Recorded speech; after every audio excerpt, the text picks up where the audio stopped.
Oh, well. There now.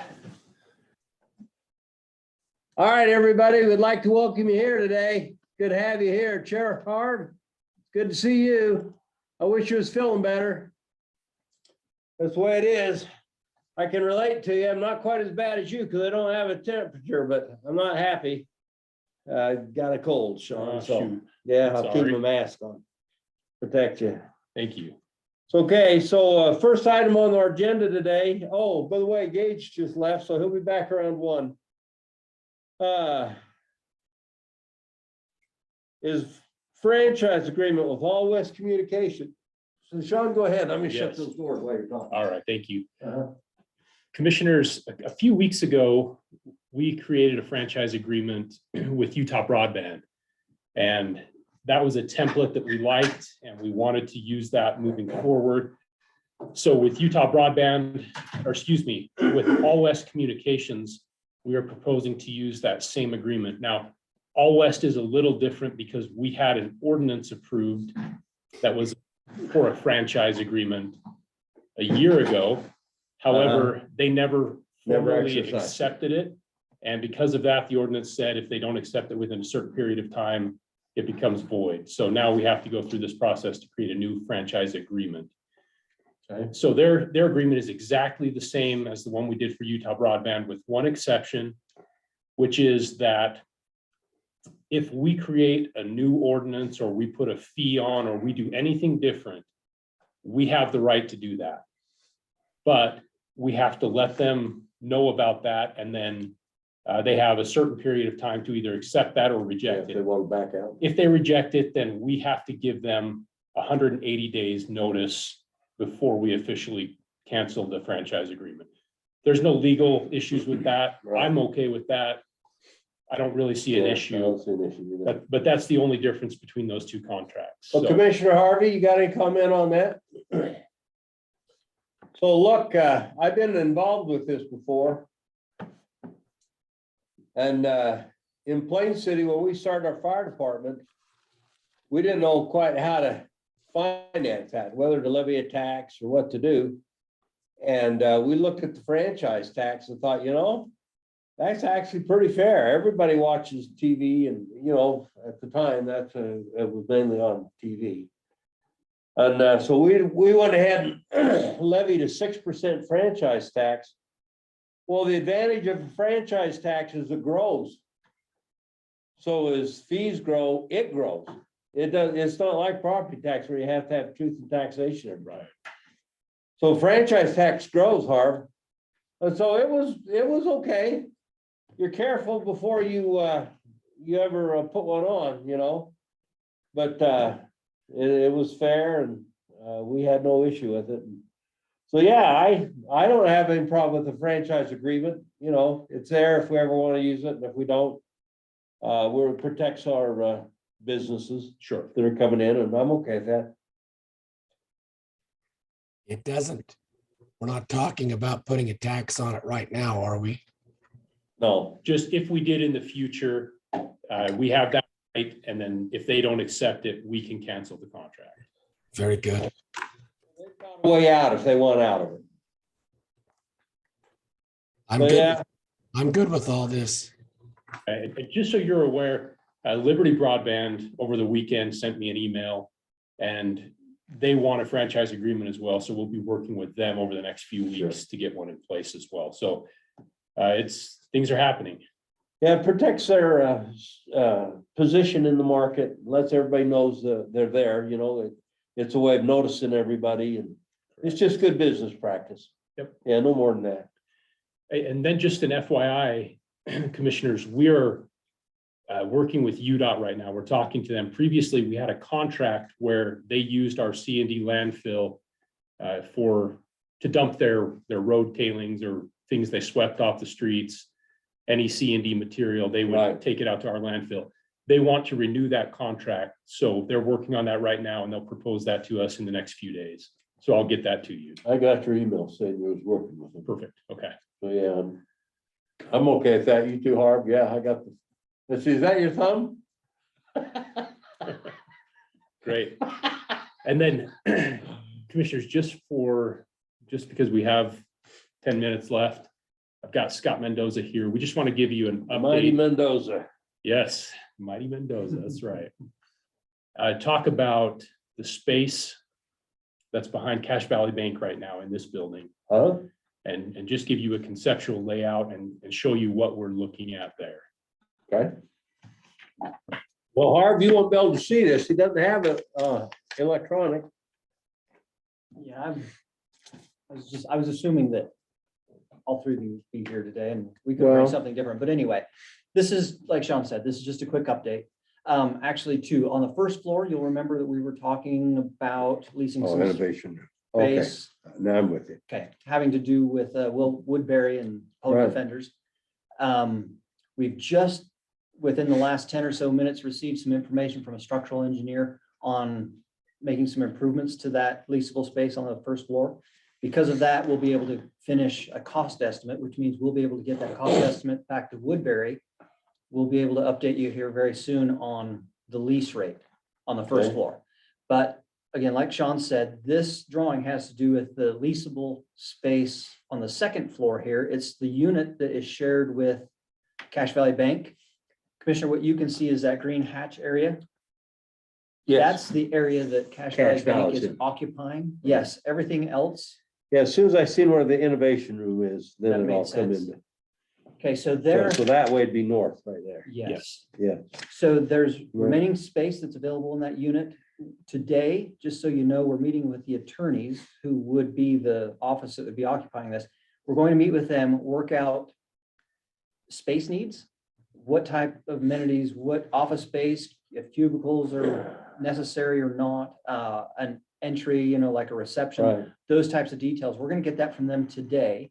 Once we get that from them, we'll be able to determine the number of square feet we'll need, which means at that point, we can go back to Woodbury and start getting something set up as far as a cost for that lease space. So. Well, that quick looks up- good. I mean, it's got 7 offices and a nice area to, Well, and that area is not potentially being used. That may go to Cache Valley Bank. this, Yep, that back there. what happened? So those 5 right there, potentially the 2 offices that you see, So they'd right. have to make a hallway right there, yes. huh? Yeah, that's fine. And if we don't use those 2, if the attorneys just need the 5, then we could do that. And it means we have to all Of just course, lease that less whole there. group right now, they're organizing themselves, right? Correct. That's Jim Metallic and Yep, Mike Mouse today. that's right. And we need to get that first floor going, but we should be able to do that, like Scott said, very soon. Okay, So things are still moving forward. It's been a little bit since you've heard from us. But we're getting the information that we requested and we're moving forward. so Commissioner Harvey, you got any questions on this? This is your portfolio. This is for the defense attorneys, indigent defense attorney. Yeah. I've no questions. Do we have a timeline since you're talking about the second floor with regards to the chamber? Oh, We're not working on this with the chamber. No, but this movement right here doesn't displace the chamber right now. correct. That leaves it, I mean, they could be there for another while yet.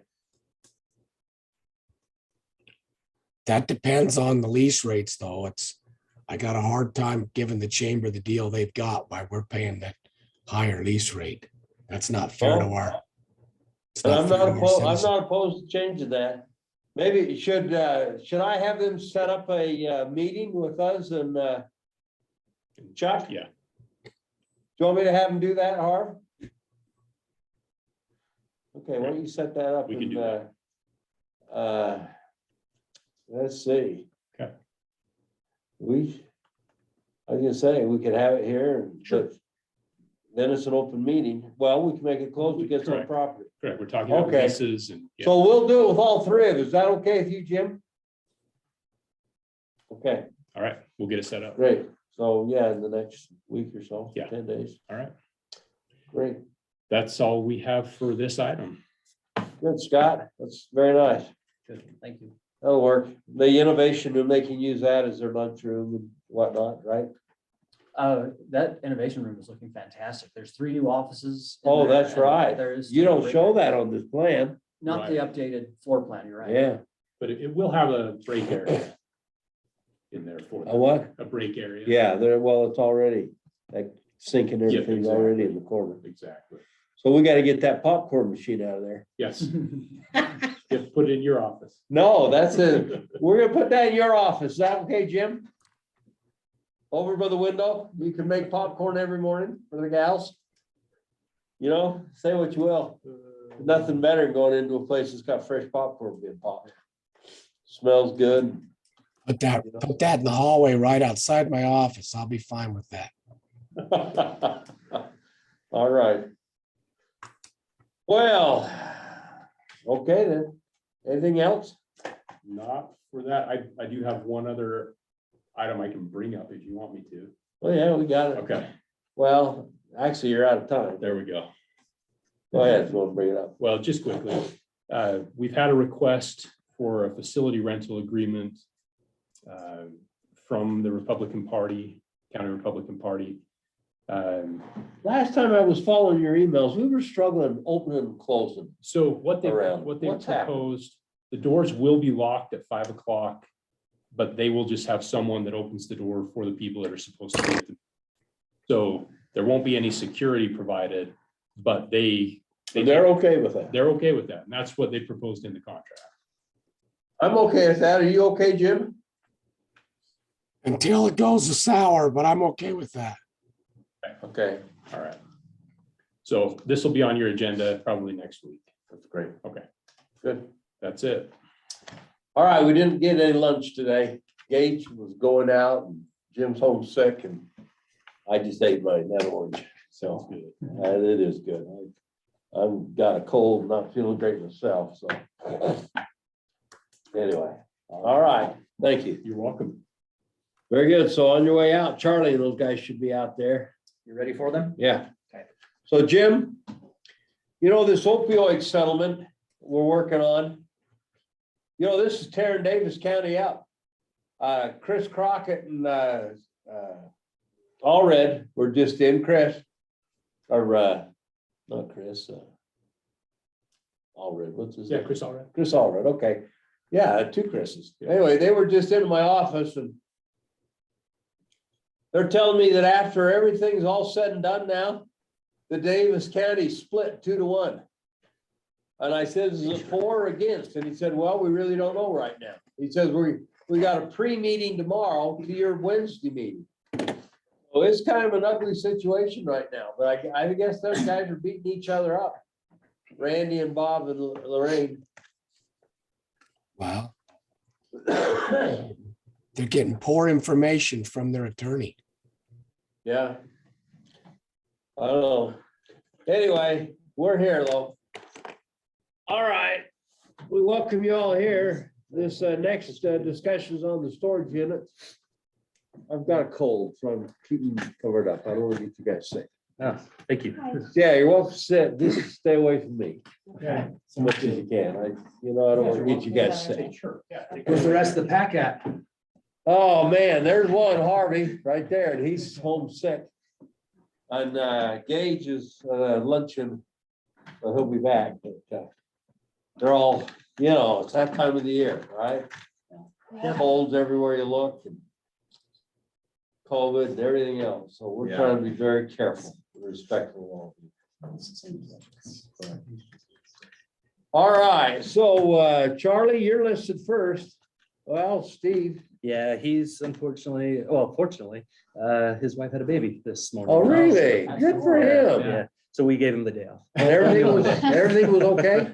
Yeah, everything went, it seemed like it Oh, all went well. That's good to know. So Charlie, you gonna take this over? I am. I'm gonna hold this up on the screen so we can all see. So give me just a moment to do so. Amendment and.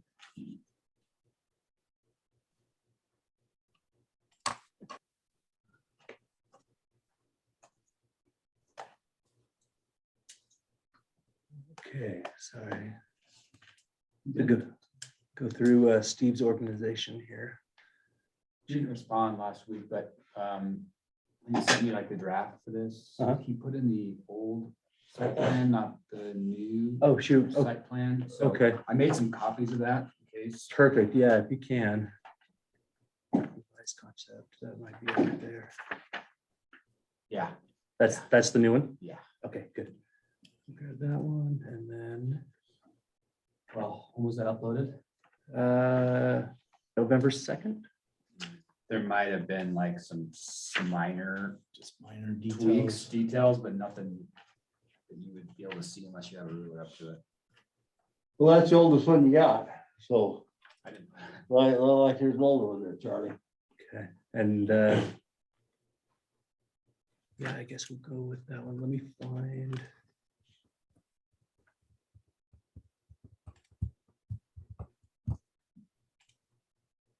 Maybe I'll just open everything and we can sort through. Okay. Well, this is the one that's down the end of the street across from the Weaver County Mhm. yards and Yeah. right along the river. Yep, that's right. There we go. Yeah.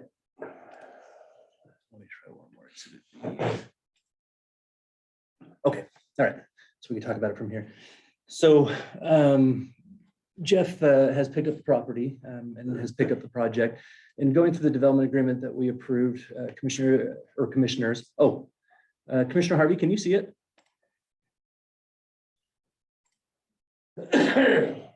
Okay, coming your way. Now you can? All There you right. go, thumbs up.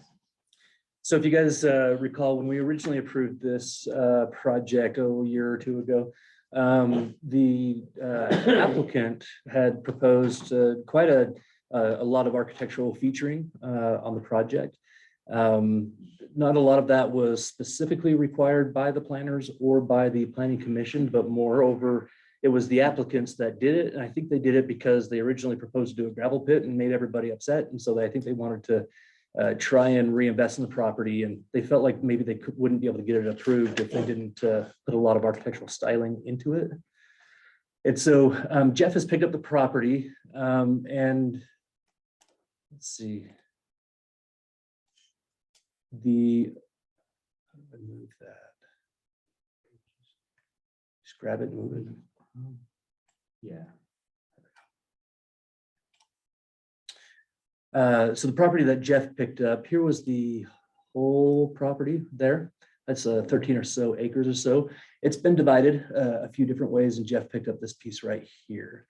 The zoning boundaries and the boundaries that the zoning development agreement applied to overlap some of the way that this has been divided. So the river's right here. Actually, the river's No. right here in the middle. Oh, right here. Yeah, Why does that go out?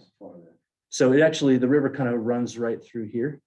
And so they're looking at the other owners, the people who originally developed this, I believe they're going to retain the rights over here. And they're looking at potentially doing 3 lots on this side, 3 3-acre lots. Yeah, so the river would go through here. My understanding, and Jeff, feel free to step in if I say anything that's incorrect, but when Jeff picked up the property, I mean, they just negotiated where that property line would be essentially. Jeff will be coming in to plat this as a subdivision plat. They'll be coming in to plat these 3 lots as a subdivision plat. But consequently, the zoning lines overlapped a little bit into what these guys want to have as residential lots. And the other thing that the zoning did is it actually followed a How can they buffer. overlap when there's a river between them? Well, the zoning lines go to the center of the river, essentially, is where the zoning line went to. And so technically, because these guys are going to own, especially lot 1 will own a little bit of both sides of the river. They're just hoping to adjust that common zone boundary to just follow the property lines, essentially. So just kind of Why a did you cleanup. buy that little piece on it? It'll Why be didn't on I? your- Yeah, why don't, Well- it'll be on your side of the river. Well, I wanted to, but he wanted to do 3 lots and he needed the acreage to do the 3 lots, so Oh, that's how the deal so landed. the fact that he needs the acreage. Yeah, and I mean, for me, I couldn't do anything. I can't be within 100 feet of the river anyway, so. I want to talk to you before you leave. Sure. Okay. Well, so can we give him variance here? They could, if he asked for a variance from the Board of Adjustments, he could go. I get mean, one. it's not like we're talking about a half acre difference here. We're Right. talking about maybe a 10th or a Yep. 20th. Yeah. Just a little edge there. Yeah, and he could go. I don't know that he wants to, I guess. Maybe we didn't bring it up for him to do so. And they still can technically do that. Sure. But as it stands today, what Jeff is asking for is I essentially, like clean things. you know? Yeah, me I like too. Clean Yeah, property we're- edges and corners and I Yeah, like everybody to know where everything is. And that's the only reason I bring it up.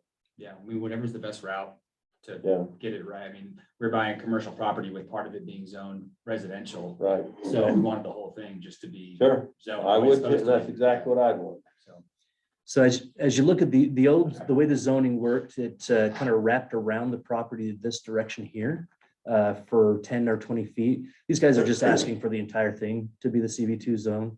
Right. If you look at their site plan, which will become part of the development agreement, there it is. It's as close to this one as I think we're gonna come. It might have changed just a little bit. Just slightly. Sorry, guys. I don't know how that happened. There we go. Move this box out of the way. There we go. So essentially, they're not How many making, units did you get in there? I think I ended up with 190. Yeah, we ended up doing, so there's just just based on the demand of the community, there's demand for like some smaller units. People that didn't know that they're in a, Well, are these smaller ones there? no, that building and the one right above it have smaller ones in it. They kind of look the same and they're temperature controlled. So there's people that are asking for smaller units that just want to store bikes and stuff or furniture. Control. Well, furniture, you can't put wood and, you know, if they're storing a TV or, Surprised me. you know, with the temperature change. All right. So that's how there ended up being some more units. We just broke up the building to get some of those Looks units. real in. good. Yeah. I so like that site plan. I think is very good. good. The images of the buildings, so the longer buildings are gonna look something like this. We did work, the previous landowners wanted to do a kind of an agricultural theme at our request. And we did want them to kind of break up the roof lines a little bit and break up the facade of the building a little bit. They did bring up at the time that they did that, they did propose that, they brought up some concerns that once you start breaking things up, not only do the costs go up, but then you've got edges that snowplows have a hard time with. So this one, or these longer buildings are the buildings that look a little bit more like storage units. But Jeff has proposed to provide some agrarian features to them. And these are some of the smaller ones, which look like barns. And So if so, you look, the site, if you go back one, Charlie, what people are gonna see is the bottom one. Exactly. They're not gonna see the top because the right. doors are all faced in. Yep. Unless you pull in the middle of it. Yeah. You're not gonna see all that. well, and the reality is, I guess the guy across the river where it's got a little bit of a sight down, he could see some of it. so if you look across the river, this building right here, that's one of the climate controlled buildings, as is this one. And both of these buildings are gonna look like that. Yeah. So it's not gonna be the long row of anything. And it'll look like the back of that essentially. So you guys met with Gage, right? Yeah. Yeah, he gave me the thumbs up before he left. Okay, This good. told me he was in favor of it. And yeah, and one of our things is just as what Charlie said, is we want to meet kind of the intention of it, of what the development agreement was asking, but also understanding the reality, everything's facing in, where can we break things up that make sense and don't make sense to us as far as economics and availability of material. Yeah.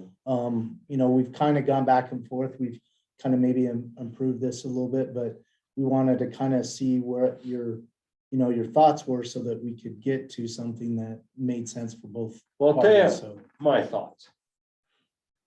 What I want, if I was a house right next door there, what I'd want is I'd want a clean entrance to look good coming in and out. So I asphalt it all the way so there's no gravel between.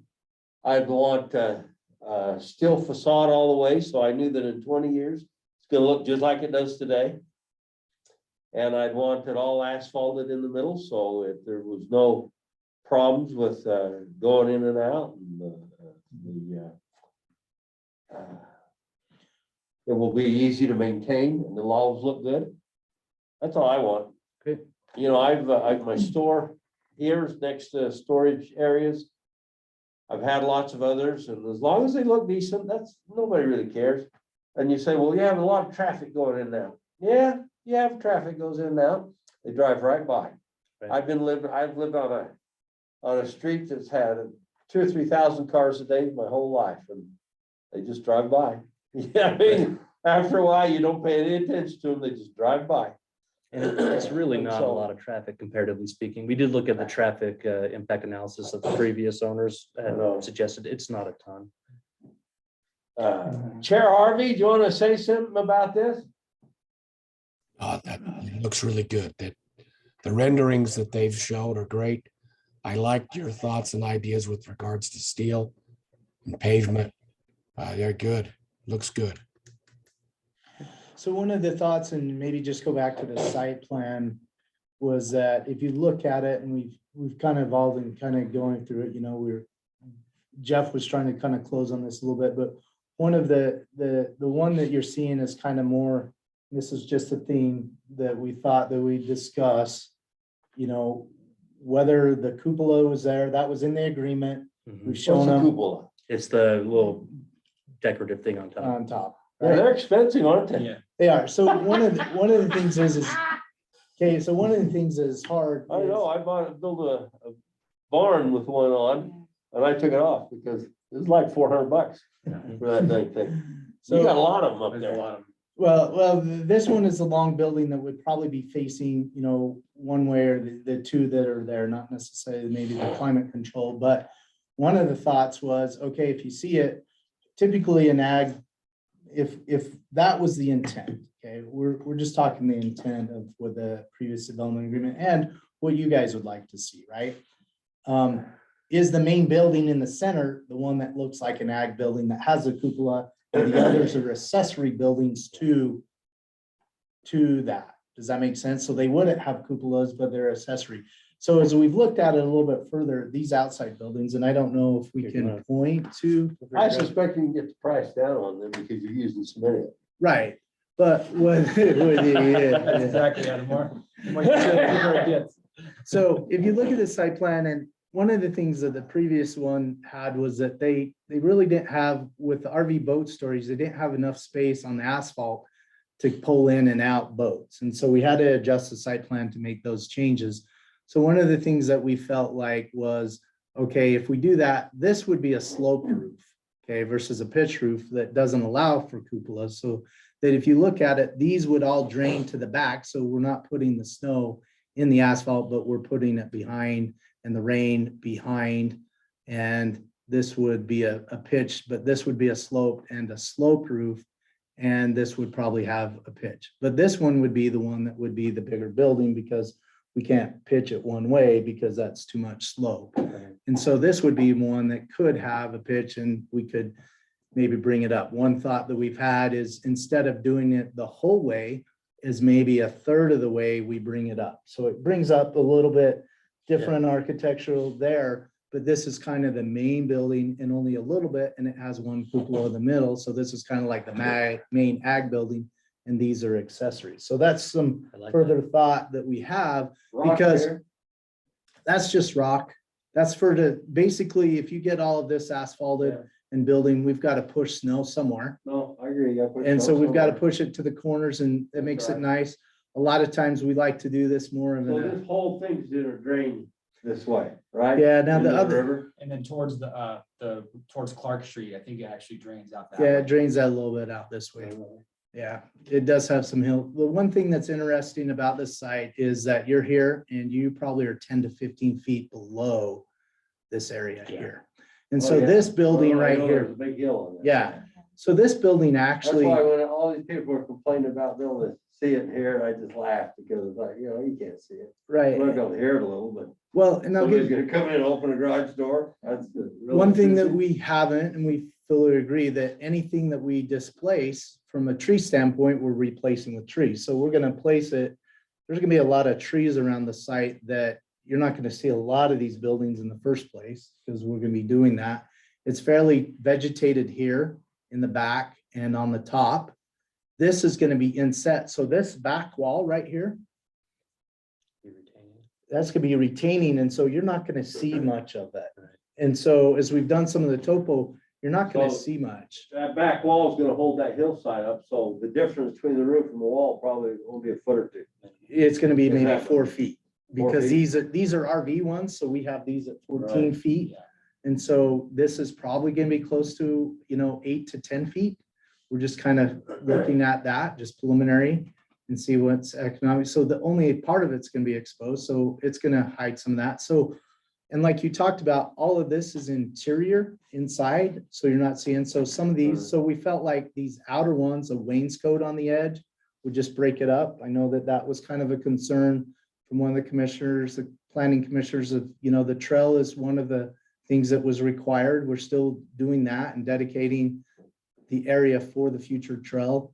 But, so we do a wainscot, we thought that that would break something up, so it doesn't look that, but it is something that we can build and make. Do you wanna know work. if you have to put the cupolas on top? Well, the cupolas, and just kind of mean the two, because I don't know if a lot of these cupolas on all of those buildings, there's 7 buildings there, and you put cupolas on all of them, and it's like, is that really what we want? Right. What'd you agree to? Well, it just says cupolas. It doesn't What'd they necessarily. agree to, Charlie? So in the original agreement, they didn't have anything laid out like this. They didn't have, the original developers didn't have their full buildings laid out. So they just agreed to architectural elements, like cupolas and the projecting roof, kind of the Z-bar look that you see on barns. I don't know on a, if you were to do a shed roof on a building like this, I don't know that 5 cupolas would be of any benefit. Like the benefit would be is if you kind of multi-tiered the roof, as opposed to a bunch of cupolas, but. Well, so there's no structural benefit here, or Right. this is 100% what it looks like. Right. It's just that simple. Right. But you agreed to it. Yeah. And we- I personally, $1,500, $2,000 isn't gonna break the bank here. What about just putting it on the center building, So- that big? Right, so let's go back to what, Oh, okay, I see what you're saying. Just put it in the So, yeah, I mean, the the rest are gonna center have building- The roofs that are gonna be. Yeah, 'cause So that this roof's is- going both ways, Both but the ways. others. Yeah. that would be like something, right? That would break. Yeah, go back to So that. if you go to a pitch, we didn't show in our renderings because we were quite there when we were working through this development agreement. I guess it's back one, right? I think it's the far one, the tablet on top, This one? that for the concept, Oh, is that okay. the one you're looking for? Yeah, so if you look at this, Commissioner, is that these buildings are not pitched. They're Right. actually like this. So to put a cupola on that. Sure, that makes no sense. That makes no sense. And so with that is that this building Okay. and this understand. and So these here's buildings, The only one, the double pitch is the center one. yeah. You got that one, it looks like you got the other 2. These right just to the right here, of them. we quite haven't developed these because these are a little more climate controlled. Mhm, mhm. We're trying to come up with something that is there a little bit and working with the architectural wise, because these are climate controlled. They might be double pitch and may have that opportunity, but 1, 2, 3, these 4 buildings right there, those are all single pitch to the back. So Commissioner Harvey, do you want to comment on that? Do you have any feelings about that? Yeah, I do. If you can hear me. We can hear you. You sound a little gravelly, but you're okay. 4 buildings. I understand what they're saying about the single pitch. That'd be a compromise for me. They did agree to those, the way that looks.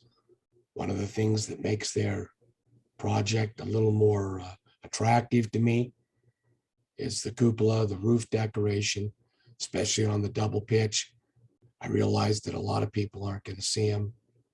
I respect where they're going, but it's not a lot. In the big picture of things, it's not a lot of expense when they're ordering their kits to add those. Let's just, if everybody does what they say they were going to do, then we're not gonna have a problem with the public. And if we do, then we can back them up. So just do what you say you're gonna do. I also, owning storage units myself, I'm glad that you improved the aprons on the approaches into those units, because you're gonna need all that and a little more to get backed into some of those. As best I can tell, you got 30 footers and they're likely gonna be probably in the center there. I would just, by a word to the wise, see if you can go to 45-foot depth on some of your units with keeping the same apron. But So you mean 45-foot depth of the units? So one of the things that we did in the center building, these are 30 and 35s, but we have the option for them to actually pull through. So that's what we're offering as a product. Want to get a double. if you go through. Yeah, so that'd be 65 feet with a pull through. Does that make sense? That's cool. actually. And so that's the option, but we can then break that wall up. So if we need that, then, but we're gonna have some pull throughs. We don't know what the number is of that. That's kind of a marketing thing, but that is one of the things. So we do appreciate that. So we're offering a little bit more, but these 30s over here, we're kind of limited as far as the site goes, because I can't really push back. I've got, the canal back here a little bit, and then I've got this grade to deal with, but no, that's a good thought. And then these are the smaller ones, but that's 65, so. Commissioner Harv? not a make or break for me. It was just a simple suggestion from a guy that's in the business. Good for you. Good luck. Hey, Good. appreciate it. So So I feel pretty much the way he does. For Gage, he didn't care about the cupolas. I feel kind of like Commissioner Harvey. If it's a double pitch roof, put them on. If it isn't, you're okay. all right. So one of the That's the way things, we can talk to when the people come in and complain about it, we can say, look, we make it, maybe do everything we talked about in the beginning. no, I agree. We're okay with that. And I think that we That's can make a not- product that, like you said, commissioners, that, if you go back, where are those main? It's the second two, I think. second two This tabs. one? Uh-huh. That one's got the cool, that one's a little more it's this one. So Yeah, they'll look very nice. They'll be very attractive. And it's the gonna 10 or be, 15 people who can see it will really enjoy it. so well, and that, one of the things that we wanted to ask for is, I know there was some pictures, and so we went the red, and one of the things that we thought about, instead of making it stand out, is going away from red Mhm. and more of tans and grays. Yeah. And so that we go away from reds, We so have that an it ordinance doesn't Up there all day. We do have an ordinance on colors. It's muted earth tones.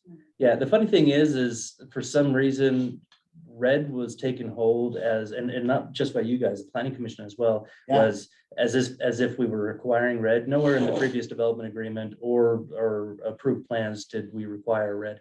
I just think it was brought There's up one like 3 picture, or 4 yeah. different times. It was brought up 3 or 4 times, and then Yeah. right in the middle of the development agreement, there's one picture of The red barn. a red barn, and so that's what got, and sometimes that, Yeah. but we felt like if we went more of the earth tone kind of stuff, then it's not gonna blend and be popped out so much. So again, these renderings I have. really some don't red. care. Yeah, in fact, the original siding that was approved was fatigue wood, essentially. Yeah. And so that would have looked like. Commissioner Harvey, do you have an opinion here? I like what they've done here. I think it's good. Me too. I quite like the red. Not like, I mean, if you change it, it wouldn't bother me, but it's very attractive. I wouldn't mind living next to this. We're looking for a on-site manager. We might. put a little- Not for you. No, that's not me. No kidding, you on onsite? So you No, guys I'm just figure when you do, when does the break come where you have to have an onsite manager? How many units? Is there one? Is there an I think if you- industry I standard? think if you had a bunch of different type, like boat and RVs, people keep these for a long time, so there's not as They much do. turnover. Not as much turnover. If you had a ton of small units everywhere, and you got turnover and people coming in all the time, over 300, 400 units probably. So is demand still real high for these right now? Yeah. When I had nephew, I guess, was moved back about a year and a half ago. And they called every spot they could find in Ogden, or in Weaver County, zero. They finally found one up in Box Elder, you know, just a little ways up. Yeah. Over the line, but nothing in Weaver County. Well, and providing a spot for boats and RVs to go means you're not pulling them up the canyon, assuming that, you know, the Ogden Valley is your recreation That's area, which true. it is for most of us. Well, and more, as we try to allow smaller lots, these damn big boats, you just can't park them on a small lot like you used to. You Yep. know? Take up the whole backyard. Yeah, well, if you can afford 150, 200,000 for a boat, what's $150 a month for storage? Commissioners, the only, I wouldn't even say static, the only further considerations that the planning commission gave was on design.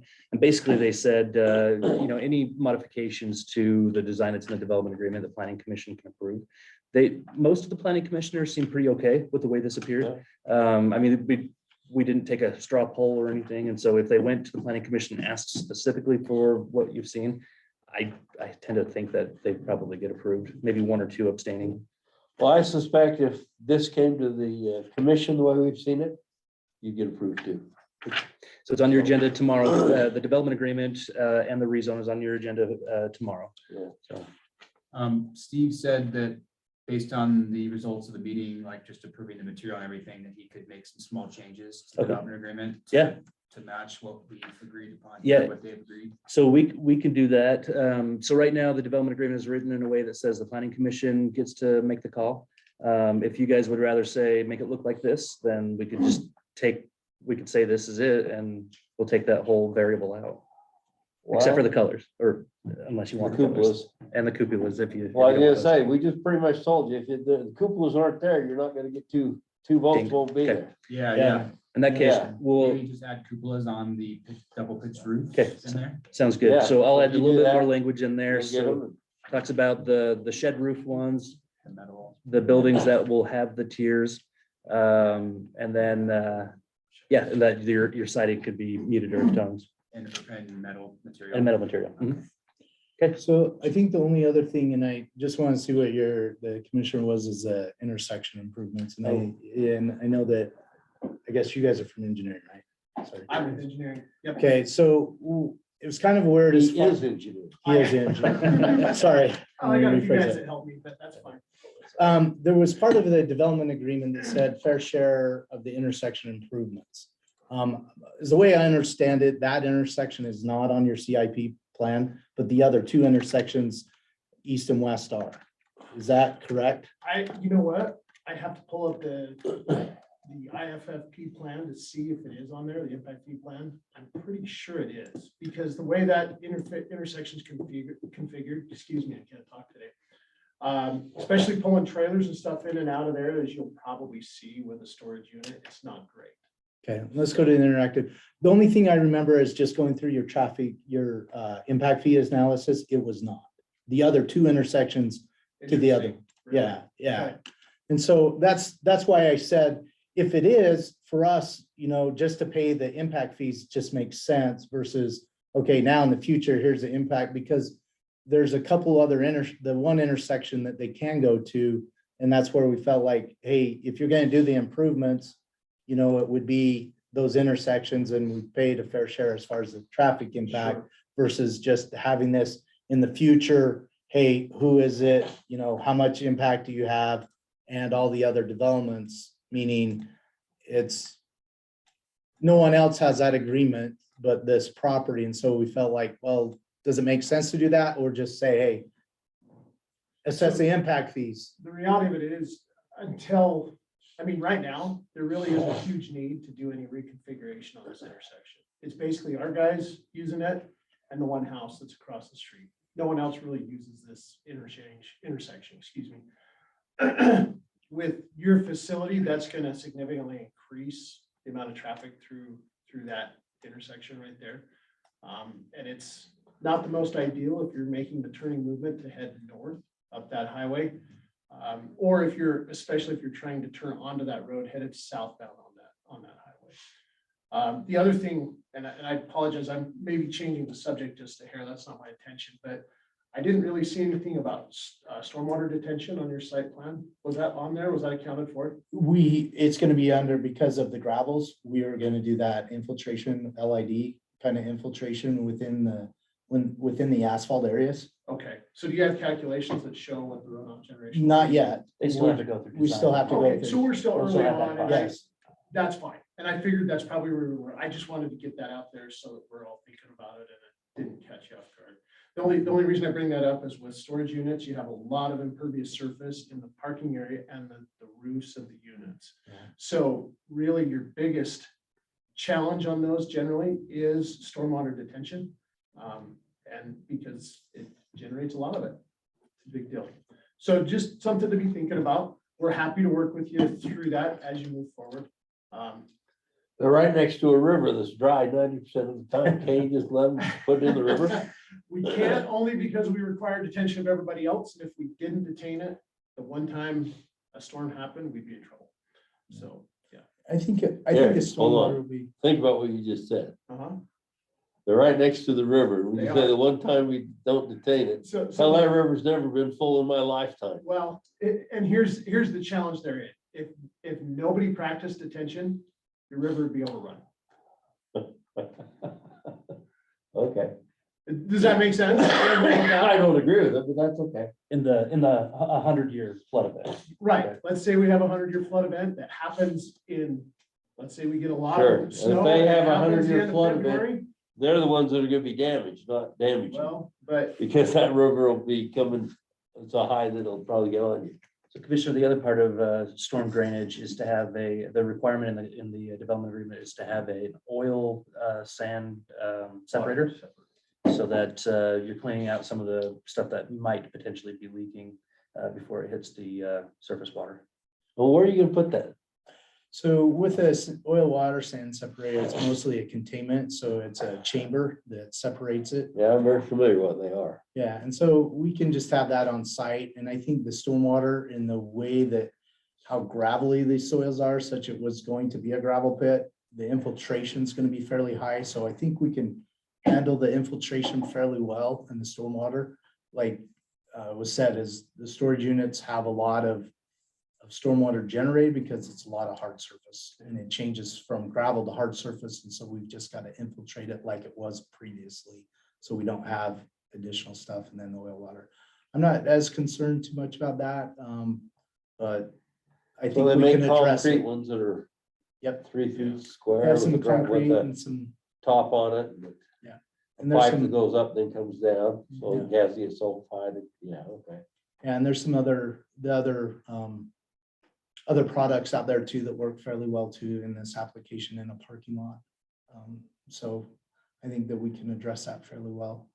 You know, like I said, and my understanding was like, you know, for that, I think we had three comments on the development agreement that just made, and one was we've already addressed all of them and the materials and everything.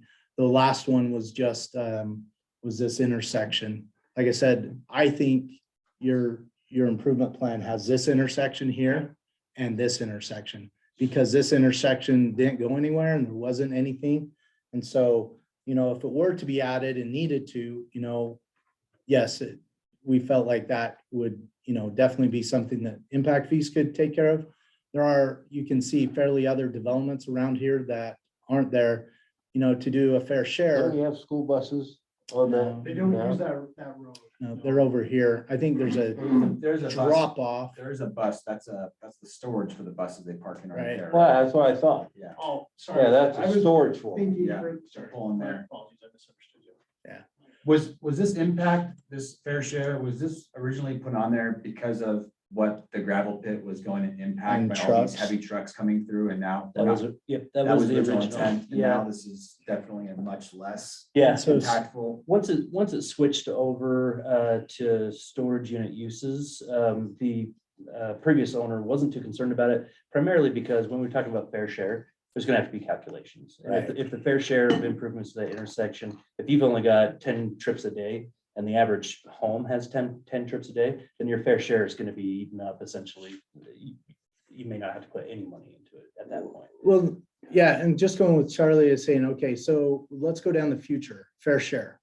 Okay, so you're gonna go here and you're gonna improve that. You're gonna use our accounts. You're gonna use the school district bus. You're gonna go to the school district and ask them for money. You're gonna go to your road department and ask money. Does it make sense to do that? Or does it make sense just to collect the impact fees and put it on your? That's all I'm saying is, does that make a more logical sense down the road versus, okay, now we're gonna, this intersection now needs to be improved. It doesn't need to be now, but it does. Then what is that fair share? And then we have some undeveloped places. Are those gonna have that same agreement, or is it easier just to assess the impact fees and do it that way? And that's, I'm just saying, track of money and track of agreements.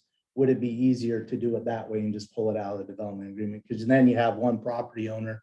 And I just say that from experience of doing several roads this last year in the city, and they had those development agreements, and it was very difficult to go back. And So Gary, if we look at that intersection, is that gonna have to be improved now? So it's kind of been on our radar, to be honest with you. It's been one we've been looking at.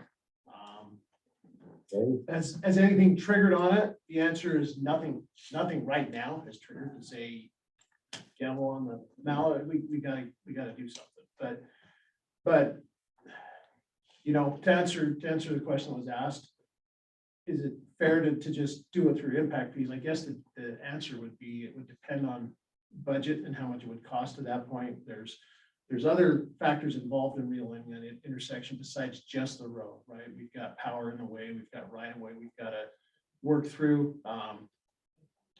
Yeah, I don't know. I'd have to look at it to see what the cost would be. The point is, though, if we've been gonna do it, this is a good time to do it now. Now's a because we great got time to money. do it. Absolutely.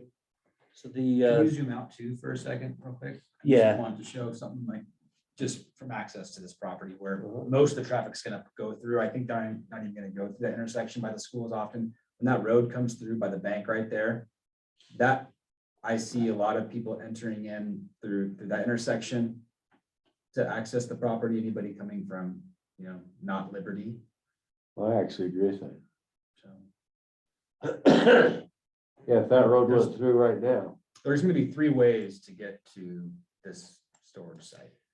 So thinking about the long range of this area, this road here is intended to be kind of the commercial core for this particular village. And so you'd have street facing commercial uses along this road and then this road here. An alternative here, our Eden area plan actually shows this road realigning, running up essentially this line here and intersecting here. And the reason for that is because we don't like tearing down houses. And if we're going to get a connection to open up any land in the back for development purposes, we need to go around that house anyway. And so one of the things that I did ask the previous owners to do, and it kind of got nixed by the end of the process just because of the way that the planning commission approvals went, was to actually work with the school district and get the county and the school district all in the same room and see what we could do about getting that triangle dedicated to Weaver County. Problem you have there, when you come, if you end up coming into here, we're only a couple hundred yards from that other road. Yep. That makes no sense. And that other road is actually called Clark Lane as well. They're both called Clark Lane. And the only difference is that upper road is called Clark Lane with an E, Lane, or Clark, sorry, Clarke, as opposed to Clark without an E. Google's gonna love it. So I'm sure the firefighters as well. All right, well, I've got no issues with it. And so that's why we were just saying, hey, does it make sense to do that? Or does it make sense just to collect the impact fees and then you guys work yours? Because that exaction of saying fair share, you're gonna go to Weaver County, the school district and other property owners in the future.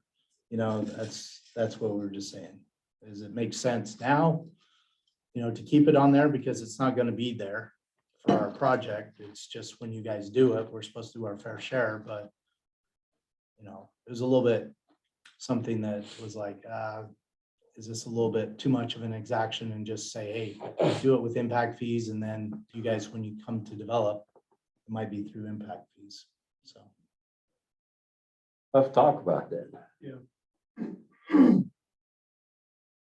It's a paragraph that's in the development agreement. I don't even know if it We don't necessarily need to needs. make that decision today, do you? And so if you approve the development agreement tomorrow, it'll be in the development agreement. They'll have to change it. They'll have to get it pulled out.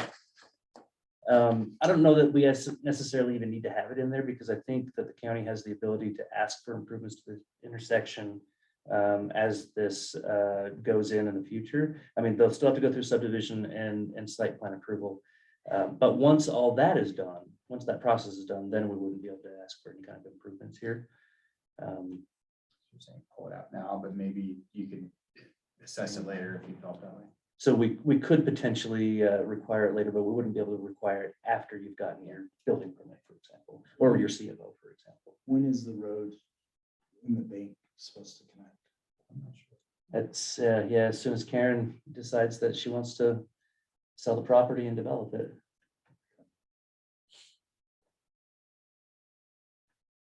And Charlie, isn't that road when that gets developed can be more like a 25th Street type road with buildings? This road will be, yeah, this road here is intended to kind of shoulder some of the multifamily housing on the perimeter, on the periphery of that village.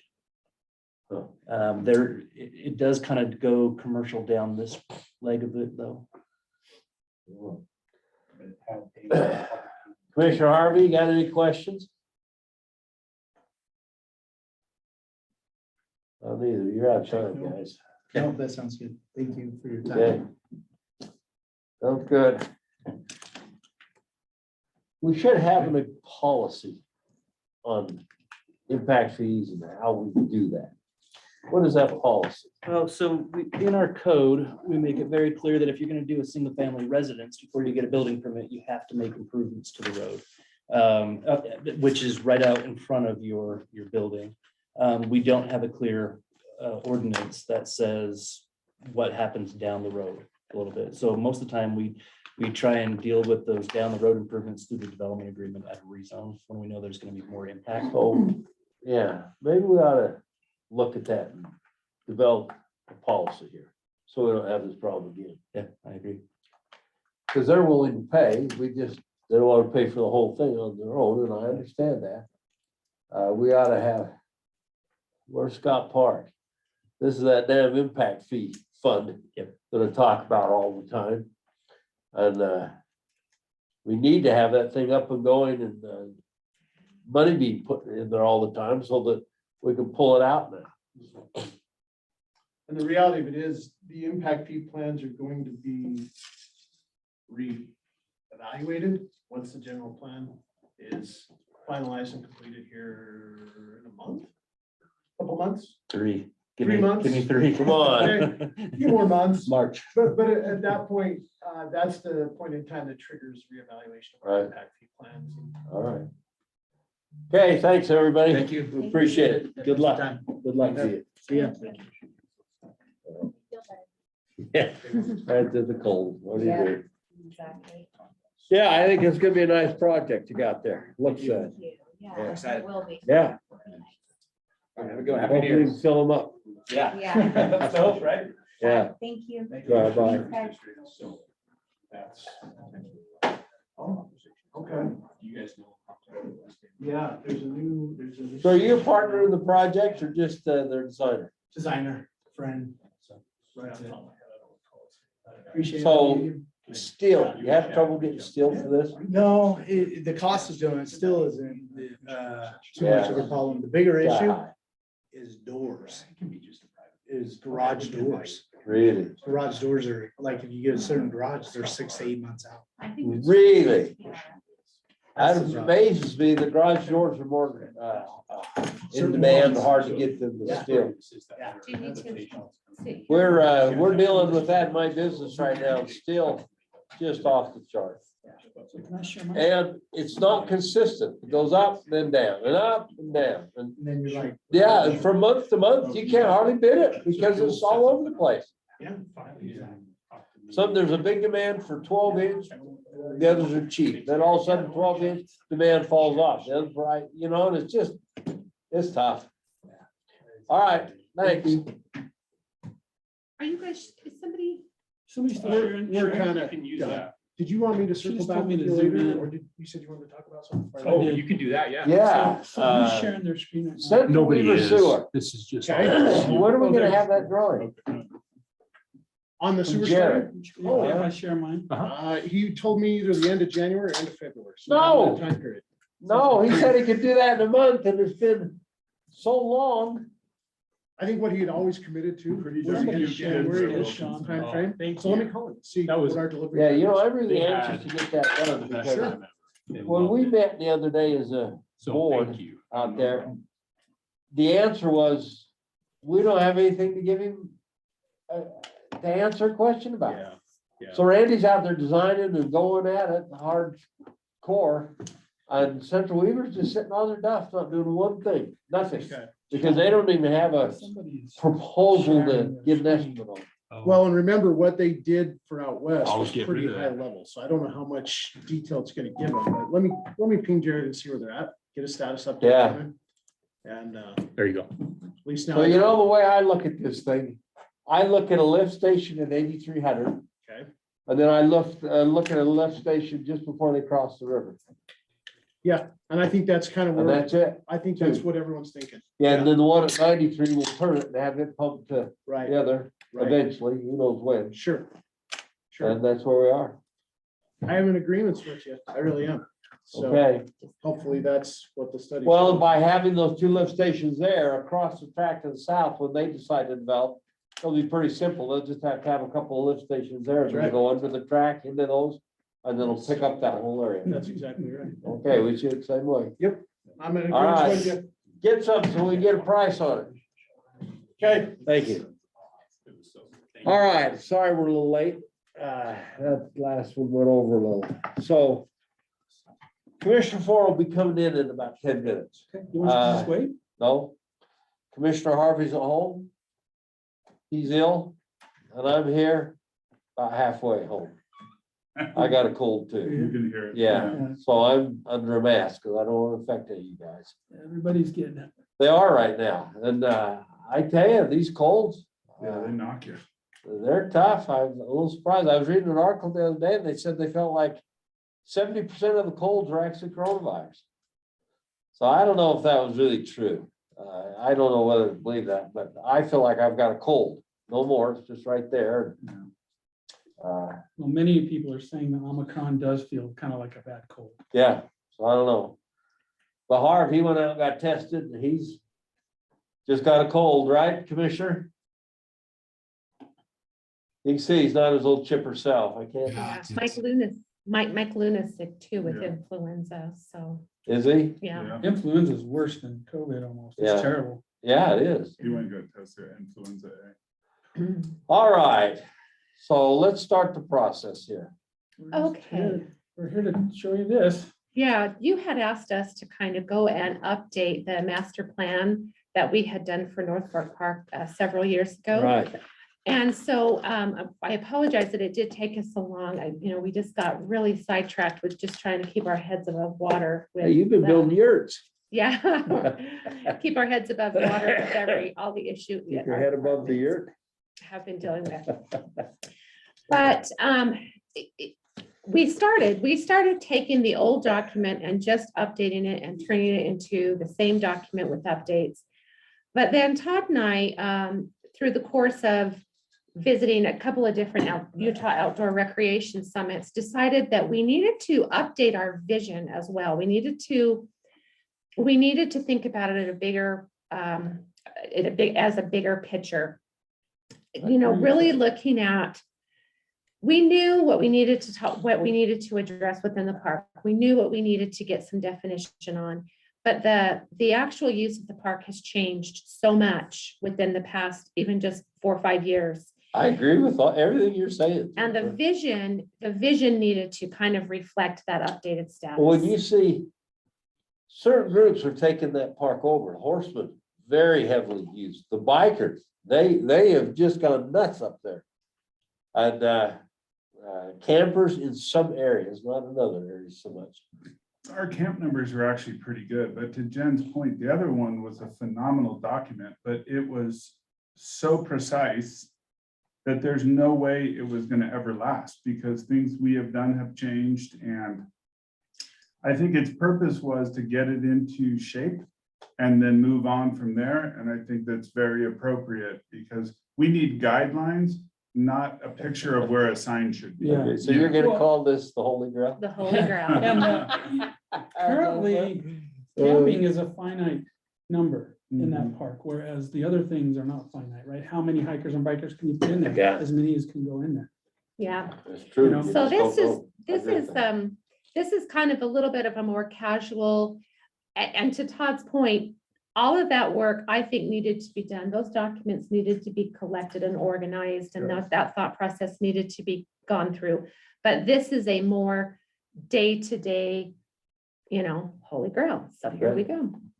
The mission statement of North Fork Park is North Fork Park is a Four Seasons rustic park that strives to provide the public with recreation and relaxation opportunities while still preserving the park's peaceful, serene environment and vital natural resources for future generations. So the word rustic, has that always been in there? Because everybody looks at that park a little different. And I realize that rustic is in there. Mhm. But, I looked at that a little different by when I said I'd like to see some of those camp places all asphalted, made Mhm. handicap. Well, I think the rustic overall, we're talking about just, at first, when we first started drafting this mission statement, we had the word wilderness park in there because of all the wildlife. But the Forest Service has a very specific definition for wilderness. Really? And North Fork Park doesn't fall within that definition. So that's kind of why we changed it to the rustic. Well, and I think your point is very good, Scott. Do we need to look at those improvements so we make sure we're benefiting the whole community? But I think if we don't tag this as realize, you can never go back if you go too That's far. true. So I I think agree this with is that. just a word to say, Go please certain ways. remember. Hard to go back. Yes. I think to You're your, right, to your Todd. question, That's a good point. Commissioner, somehow, and maybe rustic is the word we chose, but we'd like it to stay as natural as we can in many of the areas up there. Sure. It's gonna be overrun and we want it to be natural. Well, I agree with that. And quite frankly, this document is something that we are prepared to bring to commission for approval. So any tweaks like that we want to make, we are certainly happy to do so. Good. All right, keep going. So we basically are going to instill some operational philosophies. So has Exercise. Commissioner Harvey seen this already? Yes, Okay, he's not getting too excited. I just wondered. he did see it. In fact, he was the one that asked us to bring it to work session. Okay. So exercise thoughtful planning, which is appropriately modernized while maintaining the integrity of the wilderness surroundings. Incorporate a mindset of wisely accommodating multiple users throughout the park.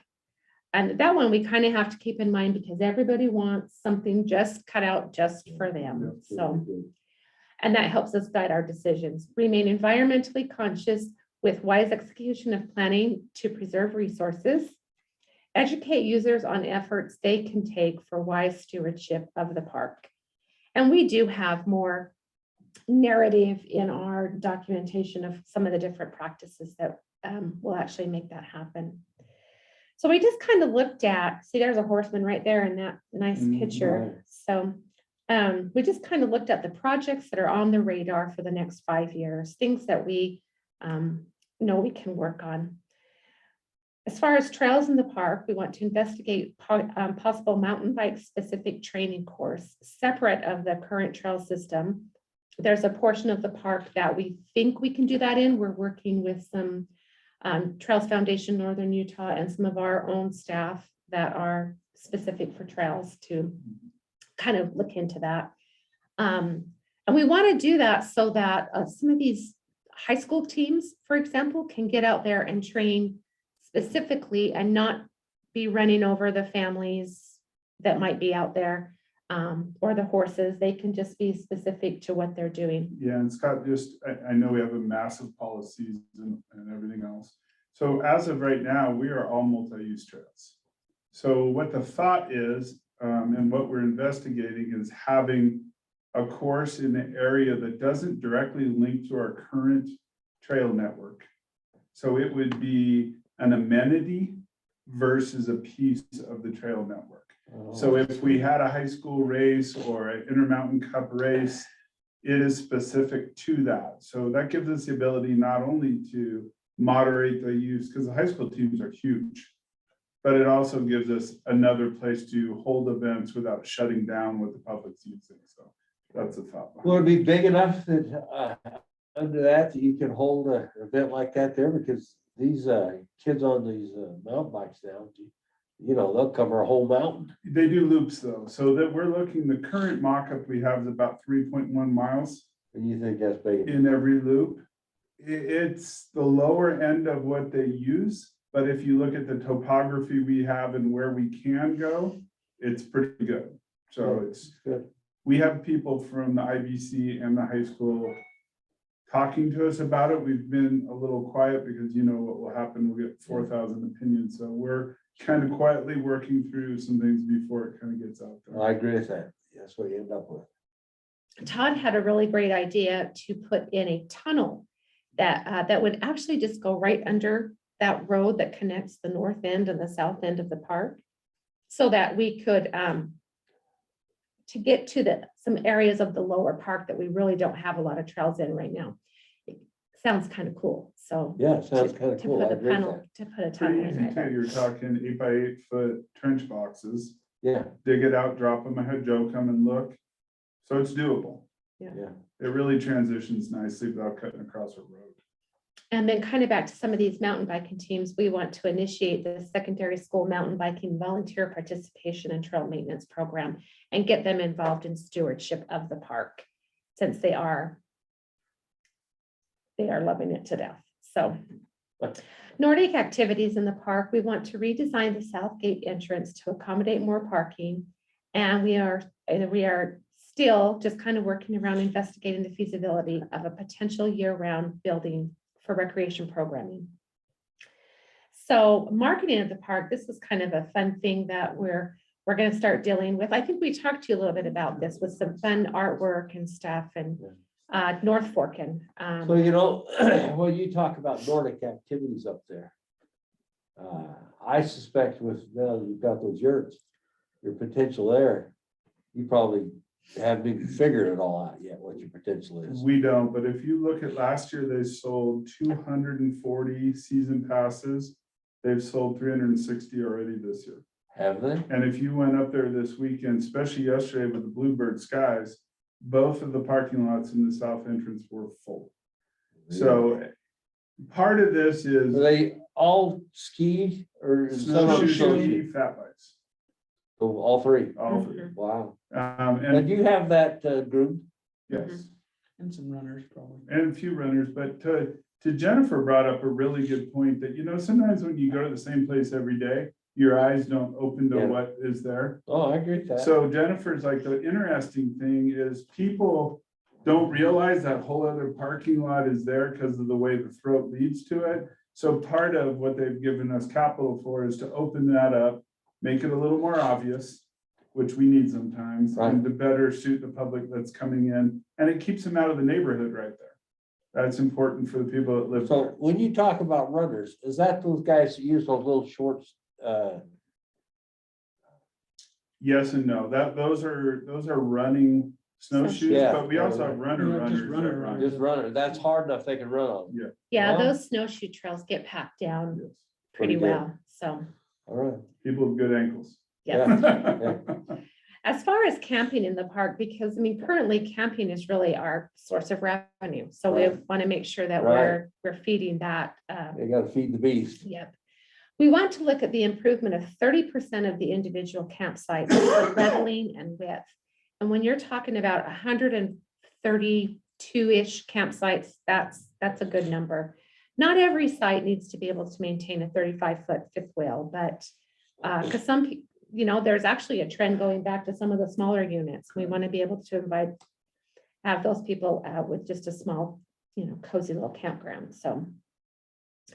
So that place I stayed at up there, Cutler, Cutler. So there, at the very beginning, there's one or two really nice areas there. And then all the other pullouts in there were overgrown with weeds. Mhm. And it was a rough experience, I guess you'd say, pull in there. Mhm. Where are the pullouts in color? You mean the camp spots that are on the That's south camp. side? Right, Uh-huh, down farther than.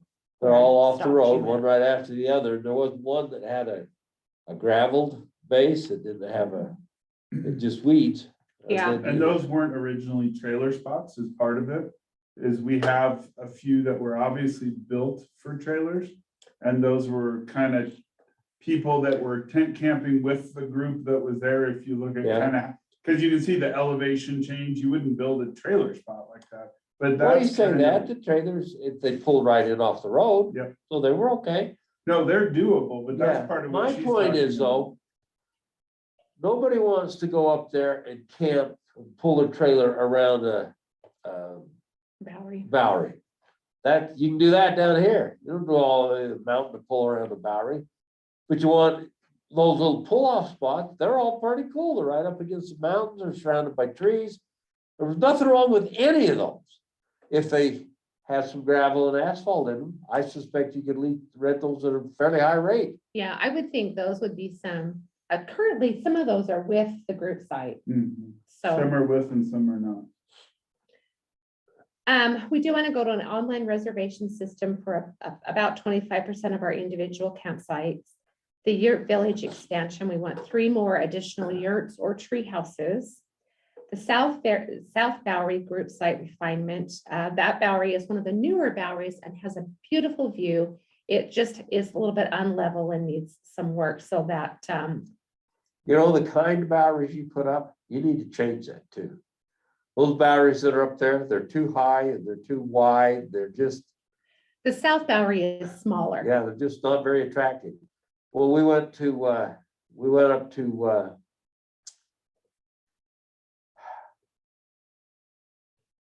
trying to think of the name, when you go on Highway 40, you go all the way up to the top. There's a highway, it's on the way to Vernal, Highway 40. So by Daniel? So do you? Daniel's Summit. Okay, well, there's a lodge there. Well, just before you get to there, there's a campground. Well, you go in there, they're very, very nice Boweries. Boweries. You say to yourself, well, does the Bowery really matter? Is it that big of a deal? Well, all I know is the Bowery is closer to the ground. They're very nice. They have cement pits there with metal coverings on them. And yeah, my kids all sit there and said, man, this is a nice place, Dad. I said, well, that place we stayed 2 years ago was nice. Yeah, Dad, this is a nice place. I'm telling you, in their mind, it was here and here, Yeah. not here and here. And it really depends on, I guess, what you're doing there. Like, we do get a lot of big groups that do love that encampment, that circle 50 encampment. trailers will be down. Yeah, Yeah, so it just depends on what Well- your group is looking for, I suppose. sure. But what our South Bowery does need a little bit of improvement. We need improvements to the Middlegate individual campsites to accommodate the limited mobility patrons, and that's where some of our asphalt Right. is going and stuff like that, some of the ADA site improvements.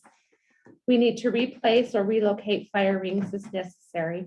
And again, some of those fire rings are just, as you walk around A loop and B loop particularly, you can see that the fire rings are maybe not We're not- Driven over, you're like, Yeah. "How did you Some drive?" of not placed in the most intelligent Yeah. spots. And some Well, of them are just so A lot of them old. are old. Some of them are so old, they're just Fact of the unsightly. matter is.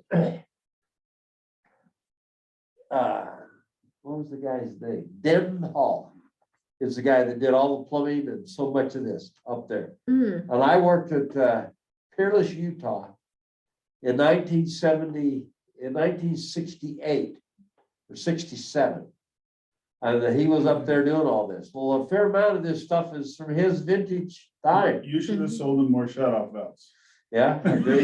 No, I agree. There's none. It's, You we've can been never putting have them in. enough, Well, we had all one that way to stuff. turn it off at the tank and drain the whole park to change a spigot. So we've been adding them Yeah. every year. no, you're right, Todd. You can That's make the way more it is money. happening. it's smarter. Todd and I also we've had an idea to develop 6 to 8 easy access backcountry backpacking sites. Will really people can kind of park in a common area and then have a trail, maybe a half mile or so, quarter mile to a half mile, that takes them to an area that's specific for the backpacking, backcountry vibe. And yet not have to That should spend. connect with the trail that goes up to Petaluma, Mhm. Yeah, somewhere there. we have a lot of people that do that anyway. It's just now they don't know where to park because they want to park there. Well, that is a very Or- popular trail. I didn't think that many people come up that way. I thought most of them come from the divide, but a fair amount come up that They way. do. Yeah, there's two different touch points. The hard part with that, and part of what we need to look at is how do you get someone up there to check on? I mean, you're not gonna have, Up where? if you do a If you- primitive backpack style, it makes it awful hard to send somebody up there every Camp day and host see or who's somebody to in check there. on them. Yeah. So we have to kind of look at the feasibility, but that's kind of what we're looking at. Well, I don't know that these people mind driving to that spot that they're at. And dead endy there, then realize that their camping stuff's gonna stay there, so they're gonna do day trips. Yeah. Is it's that true. what you're thinking, Jen? That we have a lot of that, but we have some people that want to park in the park and then backpack up. And I don't know that we need to send camp hosts. No. Maybe Yeah, I not, don't think but we you need know, that. if you had a small little clearing where they put their tent, so that's what we're talking about. No, it's Just a great, little- but we gotta go see if there's garbage. Right, I mean, there's right. gotta be maintenance and no revenue. Right. Well- So we have to decide, how do we do that? I mean, Yeah. it's, not that we it's can't. happening now. I It's think your happening. trail needs to be conducted, get your four-wheeler up there. So if They're they're not camping in there at night, they ought to pay a $5 fee. And they don't right now. So that's why we want to find some way to somehow monetize it. Yeesh. I mean, if they had an area they could drive to, there's a gravel area where their tent's gonna be and it'll be a $5 or $10 charge. We'll have to And then we try. also have to look at our own policy about a restroom. It's true. So we gotta be careful of what extent we do an improvement, because now it pulls in, we gotta have a bathroom. Yeah. So we're kind of walking, and that, we're just telling you that's what we're Yeah. trying to You explore. gotta have bathrooms. That's why people are renting the place. Yeah. Dark skies in the park. We have the installation of the dark sky friendly solar lights at the restrooms planned for 2022. And we have the installation of the Pluto for the Ogden Valley Solar System display that will be going on within the next year or so. Where we have dark skies up there, I really wouldn't mind seeing more solar lights. That's what we're doing. Yeah, Yeah. point That's down, what she just said. have a little solar screen and, yeah. Yeah, that's exactly what we have in mind for the restrooms, as well as making sure the lights around the camp hosts are Are downward compliant. facing. The funny part is when you look at solar lighting, there's really not commercial quality solar lighting. Yeah, I agree. It's $29 stuff, be ready to replace it. But if that's what we have, that's what we're gonna do. Because you can't find higher end stuff that's gonna last.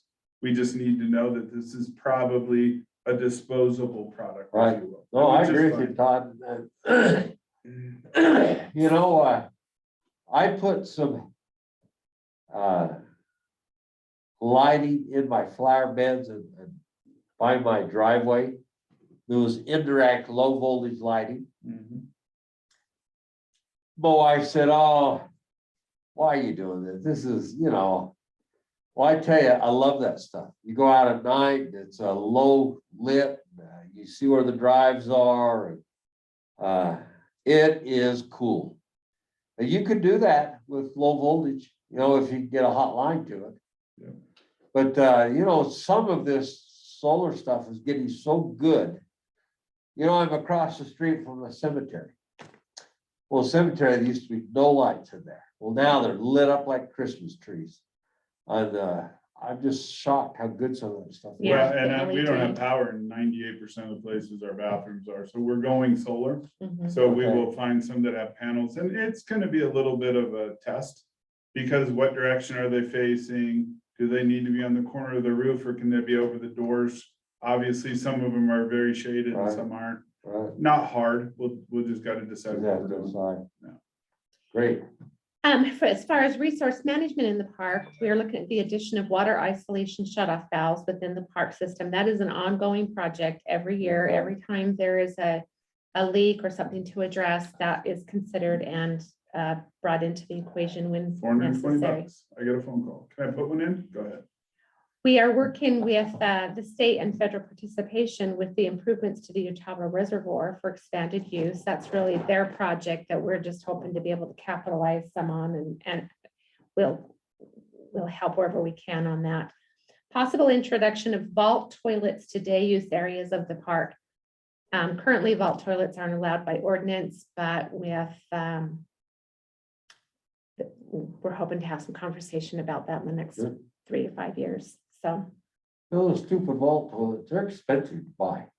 They are, but we have some areas that it's not feasible to pump water to and then to do Sure. something else. We don't necessarily, I mean, I would like to see at some point to do a study of what the water savings would be to replace ours. And would it be long-term beneficial? We're not close to that point. We have to see what the Well, the water. question I have, is it possible to build a vault toilet?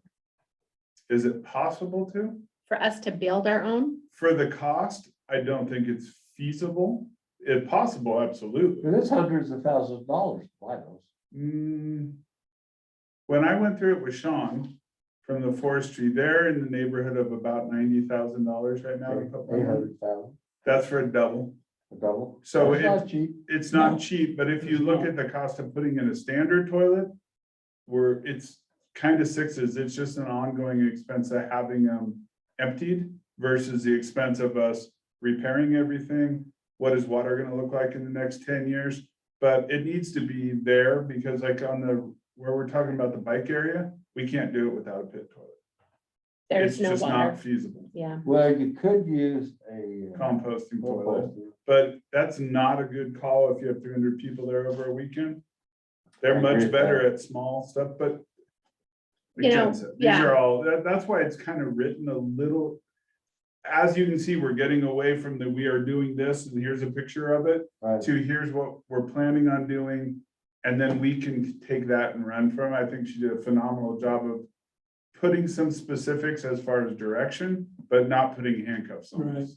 All well, right. and I think that would be a good beta test for us, those day Mm-hmm. use areas, to just try a vault toilet there and see what happens, so. Roadways in the park, we want to plan on asphalt replacement and repair and installation in just the key areas where we have continual problems with the erosion and the water and stuff. And then continual maintenance and improvements of all roadways and manage the runoff issues, just kind of all together there. Could you use some of that ground up asphalted areas? Have you tried that, Todd? Of the whole archery range. Whole is all archery that. parking lot is Oh, that's roto true, mill. that- Other than the steep part of the hill, it's all roto. And there's pros and cons, Is very there? much so pros and cons. You have to decide where, because it doesn't play well with road base really. So yes, and when we get a chance to get it, like Ogden City gives us probably 10 truckloads a year at archery for free. While they do small jobs, they get overwhelmed for storage, so they bring it to us. So we have kind of been learning on where and what it works best for. So Joe does ever have any? No, we don't pick up, unless it's an oddity, we don't grind asphalt in the county. We have someone else do it, so not very often. Those high erosion areas, we've done some pavement, a couple. When worked you really look at well. some of these piles that they have of that stuff, man, they're massive piles. And they sell But they it, use it. but they also remix, depending on what the engineering is for a road, they remix. Could we buy some? Could you go buy a truckload of that? Oh, buy anything you want. Give me your checkbook. Yeah. I know. You know what I mean? I know. Is it feasible to use that? In places. One day when you're bored, I'll go show you what we're doing at archery and show you why it works well and where it doesn't. You just have to, sometimes you gotta kind of jump in the whole thing, because piecemealing, it's not great, but we can talk about that. Okay, I obviously don't understand it. And then the management of the park, we need to update Title 18, which is our park ordinance, just with, again, back to how things have changed within the last probably 20 years since that thing was last updated. We need to review that. So the branding efforts, we want to cultivate a reputation of the unique experience North Fork Park provides. And so we've got somebody doing some draft artwork for us that we can start branding on some t-shirts or mugs or hats or something. And we've got some possible hashtags of hashtag North Forkin, Can't Stop North Forkin, Respect the Park, and Park in the Dark to kind of talk about that dark sky feeling. So that little Yeti there is not our artwork. He's just a placeholder. The summer trails, we have minimal plans for additional trail development. The focus is on improving and maintaining current trails to promote high-quality multi-use trails throughout the park. Improvement and/or replacement of trail signage is in continual motion. So I think that's going to be one big thing is our sign plan, getting it up to speed and up to standard. Then we just have a little bit of information there that is, you know, these trail maps are in the park, and with that QR code there can be downloaded to a phone. So it's great to have that when you get into the backcountry. You compare that to your Strava or whatever app you're using to track your fitness, and you're golden. So the winter trails continue with collaborative partnership with Ogden Nordic to promote cross-country skiing, snowshoeing, and fat bike usage in the park during the winter season. Will they pay anything? Yes, What do Yeah, they in pay? fact, you just got a check for about 7,700, I yeah, think. so it's a percentage of their overall revenue, very similar to our other concessionaires. Okay. And they also, other than us doing some parking lot maintenance during the weekdays or when we're on shift, they take care of themselves and buy their equipment without us. So. And winter trail development is complete in the park, but we will continue to work with Ogden Nordic to consider that replacement or the expansion of that building at the south gate for better use. Do we have the proper equipment we need to maintain our trails? No, Weaver County doesn't. Do we need to buy a trail? Well, Ogden Nordic has, Are you talking about Winter trails or in general summer? or winter? The I'm for talking about Nordic. summer. oh, Oh. summer trails. No. Ogden City Good. has a Swaco Swaco. that they got through ramp. But the problem with it is, and you know, ramp is phenomenal. This is no negative to ramp. Right. But we have to not only sign up, but we have to pay their operator to use it. That's really the singular piece of equipment that maintenance wise would be hugely beneficial. And what a Swaco is a very, very small dozer. And depending on the size, they're like a 40-inch articulating blade. And there's not an auger on it? No, but it's heavy. It's like 11,000 pounds. So it can do the work where you need it to do the work, and it will dig up they're phenomenal. We've invested some. Yeah. If you remember the ATV we got, Yeah, we've that's got hand that. maintenance. You've got axes, packs, things that guys can go up and do hand maintenance up the trail. Yeah. But as far as maintaining big portions of trail, new trail, whatever it is. And the Mini X can't get on single track, and you do not want everything Mini X wide. A Swaco is the one thing that would be usable in many areas. That's the one piece of equipment that I could see being beneficial. And if we could, I could also rent that out. Yeah. Because Trails Network, TFNU, is doing some outside trails work in areas. And it's the one piece of equipment you cannot get your hands on. Well, I can imagine if we were to have a Swaco, that the maintenance that we could do to part of that bicentennial trail. Oh, tons. Properties could use it in a couple areas where they keep having trails issues. It's a very specific Right. piece So, of equipment, but very. Is that needed. 50, 100, $200,000? 100. 100? I haven't looked in the last couple of years, but. Well, that might be something we want to look at, put in your long-term plan. Yeah, maybe Sean would even enjoy that. Yeah. And then we just have then the, and you can see the winter trails, some are specific to the snowshoeing and fat biking, and some to the skiing. Yeah. Ogden Nordic's done a very good job at updating that map. And then camping options at North Fork. Again, camp fees are our primary generator of revenue for North Fork Park. A portion of the sites will be improved to accommodate larger RVs of today, online reservation system for limited individual sites. and the development of an easy access backcountry backpacking site for off-the-grid experience. We already kind of talked about those. Yeah. South Bowery improvements to accommodate multiple RVs, so. The Starry Skies, the International Dark Sky Park. Again, the park was designated in April of 15. It was the 21st IDA park. The best practice, we need to maintain our bronze accreditation, which I think inside the park, we do everything we really can. It's the development that's going on around the park. That is, I think, a little bit causing us to sacrifice our accreditation there, so. And then the wildlife. Well, in so the are park. those guys who build up there, don't we demand that they put certain lights in so they don't? If I'm not Okay. mistaken, Charlie, like, they went through a whole, in the master plan, it does Right. designate those. kind of So lights. we don't want to, that's something that people before us decided, and I have no desire to do away with that. I want to keep that. I think that's very unique. It's unique to the Upper Valley. It's certainly unique to this development, this park. And I want to maintain that best we can. Yeah, Depends on how many people come in up there and build and light things up, you know. Well, yeah, but if we make them put the right kind of lights in. That's helpful for sure, yes. It's really a policing issue. You can do it when the inspector's there, but when they walk away, if somebody does additional stuff, who, That's our neighbor. that's what has to happen, which Yeah, But I think it is in place. it is. It is. because I want to maintain that. I think it's kind of a cool thing they've started there. yeah. And I feel no desire to change that. Well, and, you know, kind of to that point, that's one of the reasons we're kind of starting to, we're pushing pause on some of our development, because now we're on to the wildlife, and Todd and I want to make sure that we're not adversely affecting Correct. the wildlife in the park.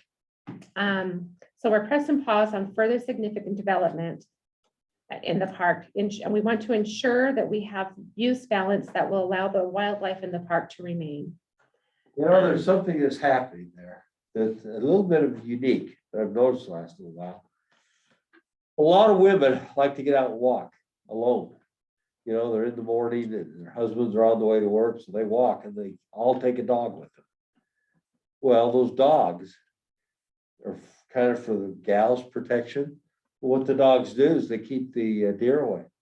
You know, deer just, if there's dogs there all the time, they just won't go there. They go away. Yeah. And so if you have a lot of animals in your park, they just keep the deer out. Yeah, there's a cougar issue. There's a mountain lion issue north of us that they're taking care of because the population's pretty high Is there? right now. So they're doing a little depredation work up there as we speak, actually. Huh. I don't know what you do about that, because when I go in the morning, when I go on a hike early in the morning and I go up to Lewis Peak or something like that, 90% of the people I pass are ladies.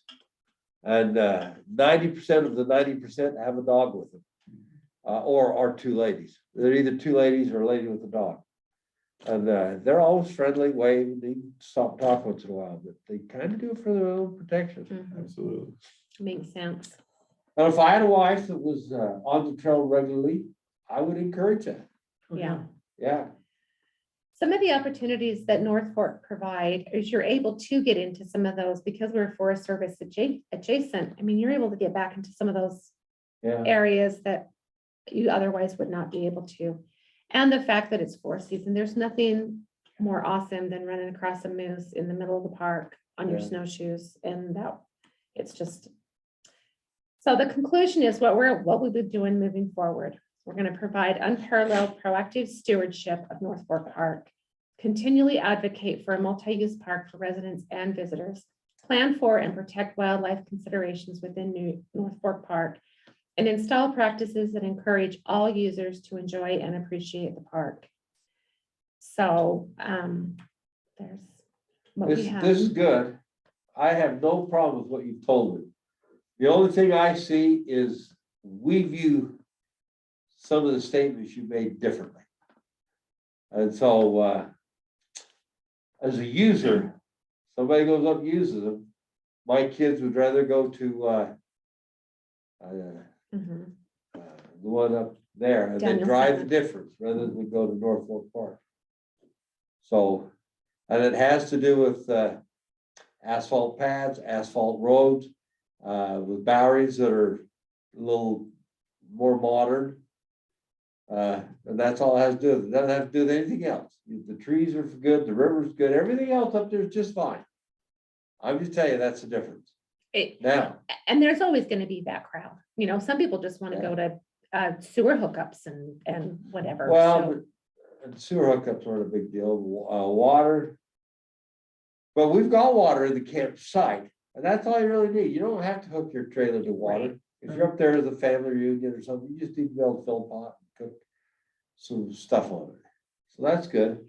Well, and I don't really know much about Daniel Summit. I think I would have to learn a little bit more about that. to Well, you oughta, Speak again. speak you oughta about go that. up there, just drive around and look. The camp over a weekend. Yeah, no, nothing more than that. I'm just telling you, there's a difference. It feels different, and that drives, people. And if we've got all the attendance we need, then let's not worry about it. All right, well, Commissioner Harvey, you want to say something? This is your portfolio. It's a great presentation. Yeah, You're I on like mute. what they've done here. I think it's a wonderful job. And if anybody's in touch with the way we camp and the things they do, I mean, we don't have a shortness of people who want to go up and have that experience. I like that they're planning for the future and being proactive. I commend you, Todd and Jennifer and Marty, for putting together a wonderful presentation. I hope that Commissioner Farrar can enjoy it someday soon. I do have to admit, when I go up there and I'm overrun by horsemen or bicyclers, it gives you pause a little. But, you know, they're not paying their way. I admit, they don't. That's right. they're not. But I don't know how you get them to pay.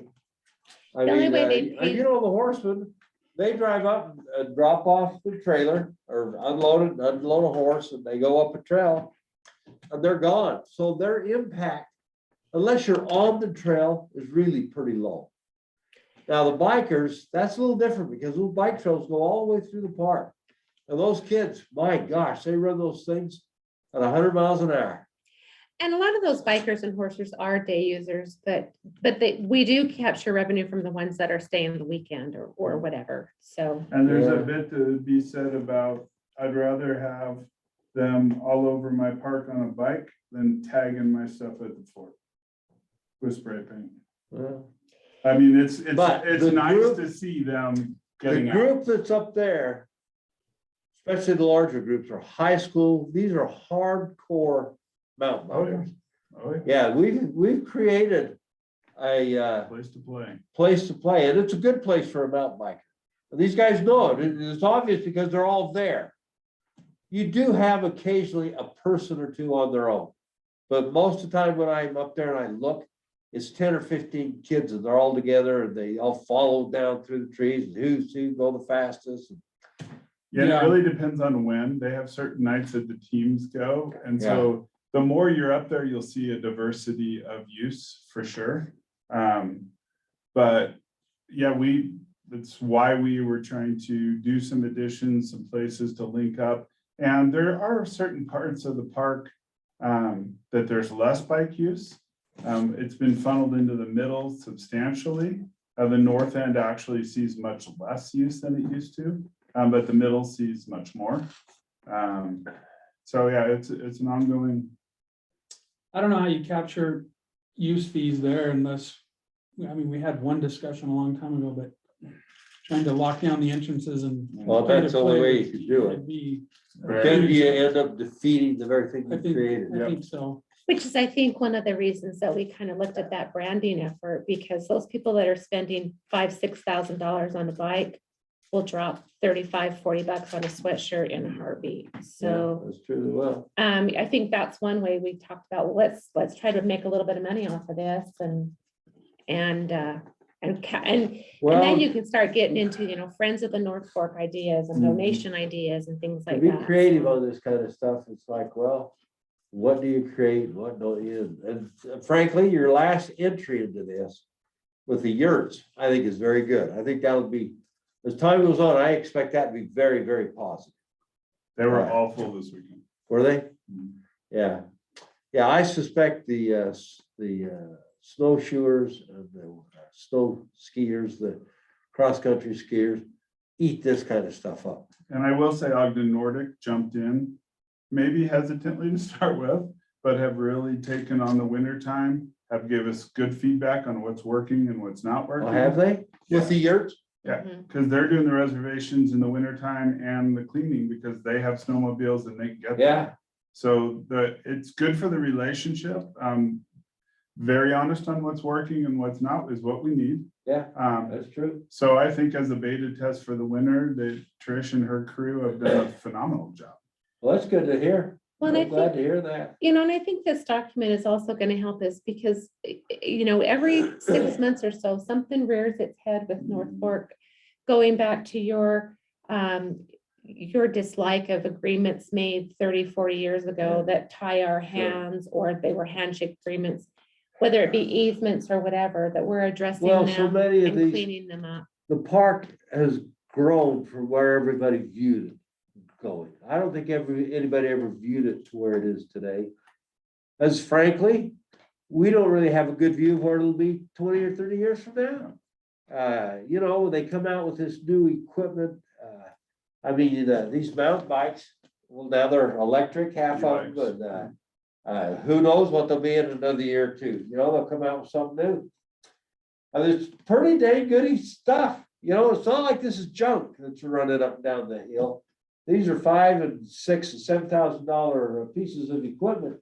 And they really work good. And so I suspect their popularity will continue to grow, especially amongst older folks like myself. You don't have to work quite as hard to use them, and they're easy to use. But to Jen's point, we do have some easement things that are gonna be brought to your attention that we're trying to work through right Sure. now. That's just, Some of them flat have no documentation. We can't find a word, one, And yeah, and we're getting into some winter issues. So we're gonna have to bring it to your attention. well, And see some if we'll we have can- to sit and talk about. Yeah. Yeah, we're gonna need to, Yeah. we're trying to gather what we can from both sides. But as you said, when times change, the ability to get to places they couldn't before. Right? The use in the park changes. We're gonna need to bring some easement potential issues to the table. Well, What that's issues? good. Some easement issues Yeah. or thought of easement issues or. Up in North Fork. North Fork, okay. Or easements that we can't find issues, all of the above. You know exactly where it is. So, Sure. Yep. So as time goes on, they're developing more and more, doing more and more, and, Yeah. of course, that's what this is all about, is a long-term issue up there. Yeah. Of the park. I get it. Well, and I think I can speak for Marty. Jen put this together Yeah. through our conversations because the other document, like I said, was substantial to say the least. Yeah. But also in that same breath, once we got on track, we needed to get away because things have changed so much. We Yeah. can't stick to what was 10 years ago. If you become so specific in your master Right. plan that you can't think Yeah. of adjust to the future, then you're kind of, No, I agree. You Stuck work yourself. against yourself. We can't do A without being against our Right. own writings. Right. So he was saying that the Makes sense. yurts were full this last weekend. Really? No. Wow. So those little stoves you bought work great, don't they? Work great. We have one bathroom that for some reason the sink has water sometimes and doesn't other. And the interesting thing is it's the one that should have the least issue with the cold, but it's also the one in the summertime that the pressure is not great. We rely obviously on gravitation up there, Right. gravity, and there's none there. So we have a little pump that helps us too. So like I said, Nordic's been great. Trying to figure out what's working and what's not working in the winter versus the summer, and good feedback from Trish and her whole crew. And It's hard to figure when it comes to freezing and thawing. when we put heaters in, but until it gets 5 degrees, Yeah. you Yeah. can read every No, I pamphlet agree you with want. but It just doesn't Good always luck. work. And it's been a lot colder than that up there. It's been chilly. I went up Sunday morning to each park just to take a look around and what was going on. That's how I knew the parking Uh-huh. lots were so full, because a couple of hard freezes. Yeah. Oh, yeah. Hard freezes. Yeah. Commissioner Farrar, I sent you the presentation so that you can Great, jump thank through you. the PowerPoint, so. Thanks. Well, this is good, you guys. You've done a great job. I'm very pleased with what's happening here. We were just talking about the word rustic, Okay, you know, and how much you want to upgrade these campsites and what don't you want to, and how much you want. Because my family goes up to Daniel's Summit. They try to compare the two, and they're just, Daniel's Summit is a much nicer park than this. oh, I know that. Yeah, and so it's like, well, okay, do you wanna, and you know how that goes, some of these Forest Service parks, are really nice parks. Well, I built Daniel Summit. Did you? Yeah. Well, I have you did the been re- there in the I last should say I 10? did the remodel. The reason it's, what you see today is what I did. Wait, you're talking about the lodge. He's talking about the campground. No, I'm talking about the campground. Oh, that's Yeah, he 2 miles worked- I did the before? campground. He worked for the Forest Service for years. Well, that's back when I was a contractor, but Oh, yeah, okay. yeah, that was a $1 million project. Back Yeah. then, and it's not very Back big. then, And it's that's not very been- big. I think we campground. did that 10 years Oh, ago. it's a huge campground. I'll bet they got 150 tables in there. You think- I campers. thought it was more in the But, 40. yeah, no, No, it's it's big. a completely different, but, you What know, are we talking about? The same I one? think there's a need for both. There's people that like Right. pulling in on gravel and dirt and having the fire pit. There's other people that want the asphalt and all the gazebos and, Well, the 30-foot trailer. yeah, Well, that language, when you read So- through it, Commissioner, is fluid. Well, this It is is. not, we're not bringing this for approval yet, so. Yeah, we Yeah. will be, so give us your feedback. Whatever. you Well, wanna say, or. I'm not smart enough to tell you where we want to be on that. I'm just smart enough to tell you my family would, when they compare, it's not here to here, it's here to yeah, here. well, I think you're right. I think there's both those markets exist. Right. I think, Yeah, and my family doesn't wanna, they don't wanna go camp on pavement. They're just. Yeah, way- no. They're different. no, Yeah. there's They wanna some be on people that say, sticks. look, I want to be out. You know, when I did that campground, I had people pulling there going, you know, I want to go with Uena's because I want to pull in dirt and I want to have, Right. Yeah. get my feet dusty Right. and not have to go down this paved path. So there's an argument for both sides. Well, True. Yeah. and I think True. the step we're taking at Middlegate to see what the reaction is, does not interfere with the wilderness piece or rustic Yeah. piece that's higher, which will give us, you know, we've cleared it all and we're moving forward on it, so that'll be a good test. Yeah, I That's agree. our beta Yeah. test, so. All right. Thank you, All right. gentlemen. Happy New Thank you. Year. Thanks, guys. We appreciate you. Get better. Oh, we will. Gage had this a couple weeks ago and he's better. He gave it to you, huh? No, It took me 2 weeks, though. Yeah, it will. Are you going back in? I'm sure I got this from my wife. Harvey's got it. He gave it, maybe Harvey gave it to you. Well, I did kiss him, I kissed Becky. Harvey, you been kissing Bronco through the holidays here? Come on. Mind if I grab a drink? Yeah, Dave, that's passed what's around. All right, if I grab a drink? Help yourself, of course. Oh, she Need a did. drink? Anybody else want? And water or jump water? Fine, just let me know when it's easier. Can you handle I'm gonna send you. How are you doing? Good, sir. How are you? Good to see you. it?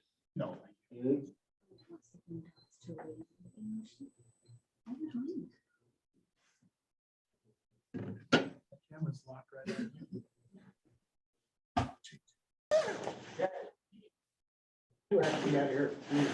Okay, that's good. Sheriff, glad to see you. Sure. Afternoon. I can shake your hand, but I got a cold. All right, So I'm thank you. trying to stay away from everybody.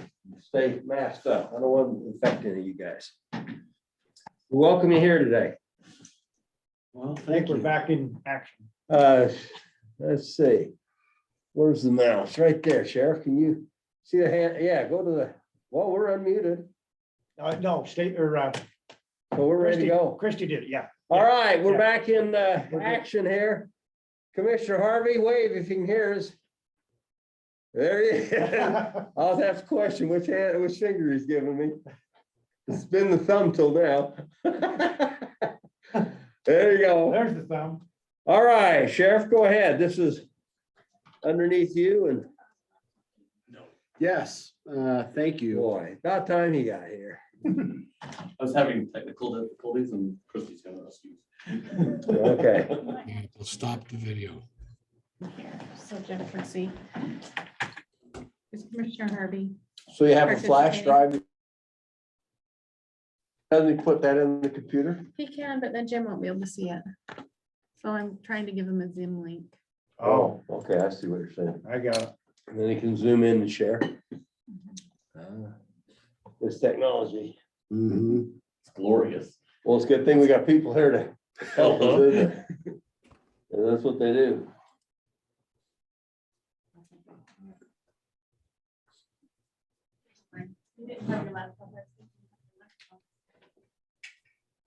So, Gage, I talked with,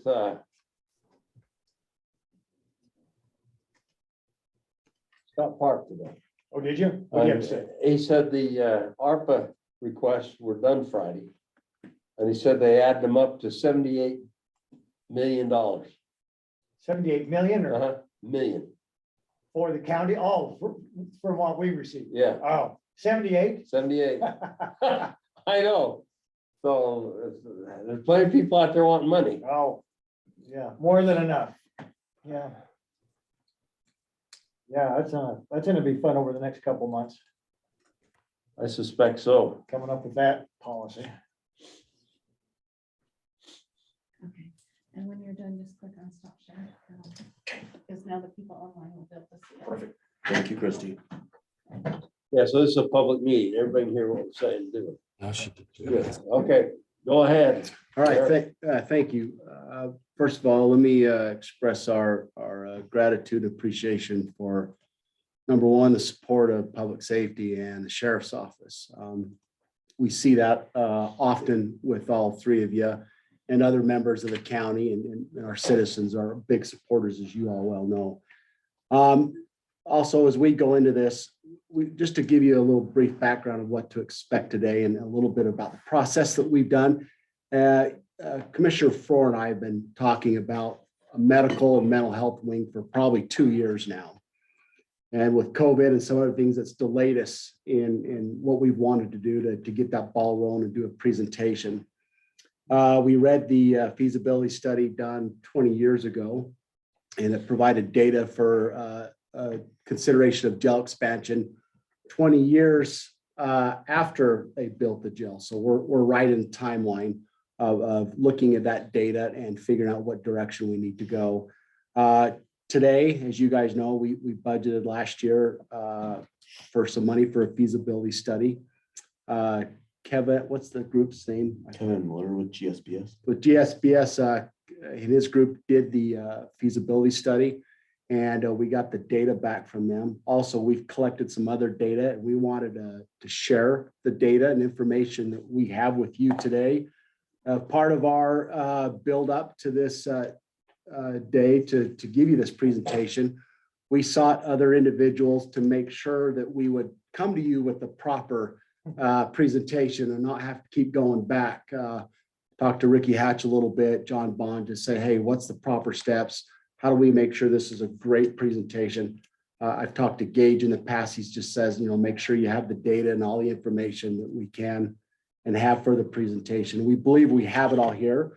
Also, if this is a successful partnership we have going forward with this, we also have plans to meet with the Republican and Democrat leadership to use them as a sounding board.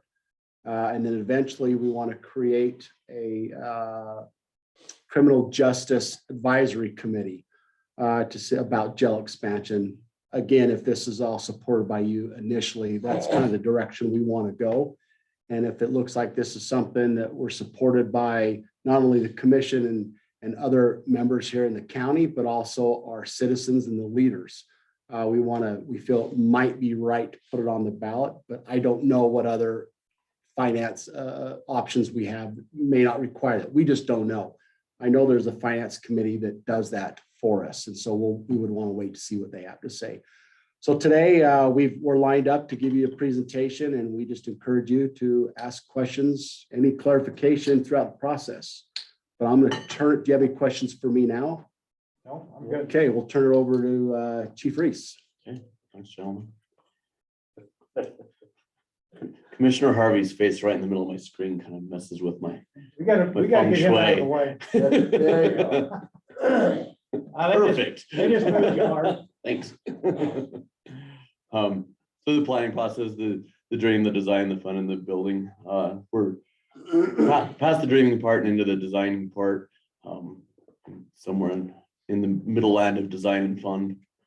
So there's the initial proposal of what we've somewhat landed on. Of course, this can be tweaked as we go forward to a certain extent, but off to the left of the screen, you'll see the medical and mental health wing.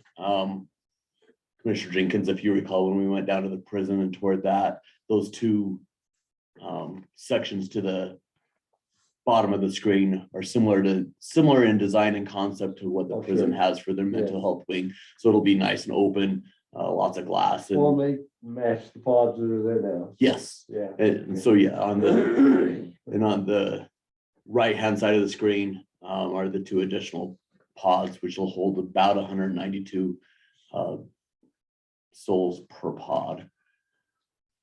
Little history to just kind of get us to where we are now. Up until the Keysville facility was built in 1983, there was the original jail was in the city county building on the 9th and 10th floor that had 105 beds. It was expanded in 1979 to 140 beds. We had some of our senior staff take a tour up there a couple months ago. It was really kind of fun to go and hear the war stories of going up and down that elevator, and shocking how far we have come in that amount of time. The linear section of Keysville was built in 1983, which made 148 beds with an average of 150 inmates per day in 1986. 250, I apologize, thank you. The Keysville facility added on the pod in 1992, which gave an additional 160 beds for 300 total. As I spoke to you commissioners, when I presented the feasibility plan in 1995, the county entered a consent decree with the federal government due to overpopulation, which began the process of, on a nightly basis, figuring out which individuals to release due to that consent decree, which pushed us forward into 99 when the 12th Street facility opened with 888 operational beds. A little bit of a timeline, provided you all are supportive moving forward from this. Have the finance committee formed in January, the community group that the sheriff was just speaking of in February. Our final go date from Mr. Bond to go to a general obligation bond is August 25th. So we have the spring and the summer to have conversations and make some decisions moving forward. And then if the decision is to put it on the general ballot, then from August to November, we'll have a bond campaign. This was really just Captain Baggs's clever way of putting a lot of F's into pillars of success. I think for me, the two important ones are fiscal responsibility and fastidiousness, meaning that we make sure that we're doing the proper thing for the citizens that we serve in our community. As all of you have been through our facility multiple times, you are aware that we have 6 medical cells for our entire population. As you can imagine, that is a constant struggle to figure out who is the sickest and the worst and the neediest of individuals to house in those areas. You combine that with our severely mentally ill inmates, and it's just a constant juggle. Currently, the medical area has 3 exam rooms, which are shared, not only with medical and mental health, but we have a dental chair in there, x-ray comes in there, and our psychiatric care comes in there, as well as there's just extreme lack of medical administration area in that current space. To give you a little bit of a perspective, Captain Baggs is again given credit for this one because he's very clever with the Googles and the window paint. So the yellow square is the proposed area, and the white is a clip and to scale of what we currently have. So as you can see, what we're proposing, and what the feasibility study recommended is significant space increase. So what's proposed is 24,111 square feet. It's medical infirmary beds, and all of these beds, I think it's very important to note, commissioners, will be flexible bed space. If nothing else, the pandemic has taught our staff to be extremely frugal and wise with the use of our bed space. So while these may be labeled at this exact moment as medical infirmary and mental health beds, there obviously will be flexible and give us some ability to manage our inmate population in such a way to be beneficial to them and to our community. They're expanded into dedicated exam rooms. There will be dedicated security staff members. It's currently monitored by our admissions release or booking staff, who are already very busy individuals. So to be able to have dedicated security staff members will be an increase in our safety and security for our facility. So Chief, let me just ask you a question on the mental housing, and the medical beds. So what type of configuration? I mean, down at the state facility, we saw where they had individual cells and they had areas in the infirmary that they could put like 4 or 5 or maybe half a dozen beds, kind of like a hospital. Mhm. How do you see that working here? Similar to Similar? how the prisons like. So a combination of both. Mhm. Okay. So I went back a slide, Commissioner, but as you can see, the mental health housing itself, Yeah. those top squares or rectangles are indoor rec yards, which will have lots of Okay. lighting in there, very similar to how the prison's set up now. And then the actual detail of how the rest of that is laid out hasn't been worked Okay. out All right. yet. Well, one thing to add, Commissioner, I know you guys will understand this, but you can imagine a strip mall. And you can buy several pads in there and use one door, but behind the door, you can make whatever size business you want. That was kind of the concept of this, is so we're not locked into one area for one specific thing. Right. We can move it around to adjust to make where the need is. Yeah. Yeah. Makes sense. Well, I just thought what they did at the state facility was pretty forward thinking in terms Agree. of being able to move people around. There's a lot of studies, Commissioner, that indicate natural light and Yeah. those kind of things are just so critical to the well-being of. Yeah, that's the advantage here. We can learn a lot from what they went through. Yeah, at the state. absolutely. You know, it's interesting, over the weekend. You watch crap on TV all the time, and I run across a documentary on the prison in Colorado and how they've abandoned it. Brand spanking new prison. It's only 10 years old. They abandoned it. They abandoned it. How come? Well, because they built it as a secure facility and they had 246, what do you put them in? You put them in the. Cells or dorms?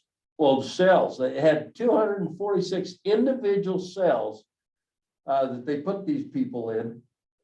And they got out 1 hour a day to do exercise and they went right back in. Yeah. And they talked about how it was just destroying their lives, their brains. They couldn't think.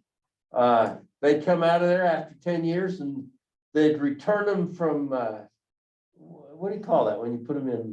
General population? No, when you put them in a cell like that. Solitary. Solitary, that's what I'm looking for. Solitary. Well, they'd return these people right from solitary to the general population of the United, get out. Outside. And how they couldn't even begin to function because they'd been in a 8 by 10 cubicle for 20, or not 20 years, but 10 years. And how it was destroying them. Yeah. And of course, we recognized that when we said we needed to go to a new prison down there. Yeah, yeah. But it was interesting. I watched that for an hour. And when I got done, I just thought, Judas, I could have told you before you ever built the thing, that wasn't going to work. It's just amazing to sit and watch what we've done in the past to just warehouse these people. That's what we do. Yeah. This is tough. And of course, some of them that are violent people, they almost need to be warehoused. But they used to put those in state hospitals and things like that. Well, they've shut the state hospitals down. They don't have those. They're not available anymore. So what do? We incarcerate them. Because as general population prisoners, they just can't function. They can't function in society. It's a tough deal. We're talking about the toughest of the tough cases here. Absolutely correct. You're right. Provided we move forward with the medical wing, there's some internal remodels that will be able to facilitate a lot, an increase of efficiency. As you can imagine, the judicial branch loves that we've gone to video court for the most part. I don't see that going. Yes, sir. You probably need about 20 in there now, don't you? So I will again give enormous credit to our staff. They have been very clever about how they've used laptops. Our IT staff have done a lot of work to get Ethernet and those kind of capabilities out to the pod. With that being said, to be able to remodel the video court area and be able to increase the capacity to do video court is drastically needed. We have the internal space that we'll be able to remodel to do that. And I really don't see us going back. There are certain things statutorily that the justice involved individuals have to show up for court for, but for the most part, video arraignment is the wave of the future. And I think the prosecutors like it, the defense attorneys like it. For the most part, it just is. Can I add in the cost savings, what a lot of people don't understand with cost savings, we're not transporting everyone to the courthouse. And if the court goes long, we don't have to rush meals over there and have people stay past their shift or their hour to come back and bring the inmates back. We feel that we're in a great position, like Chief was saying, to expand video court, because I think we can save even exponentially more money down the road if we can do a lot of that at the jail. Oh, if I may offer an example of being increased safety and security, we've had recently an individual that was severely mentally unwell. We couldn't get them to cuff up and come to just the regular video court area.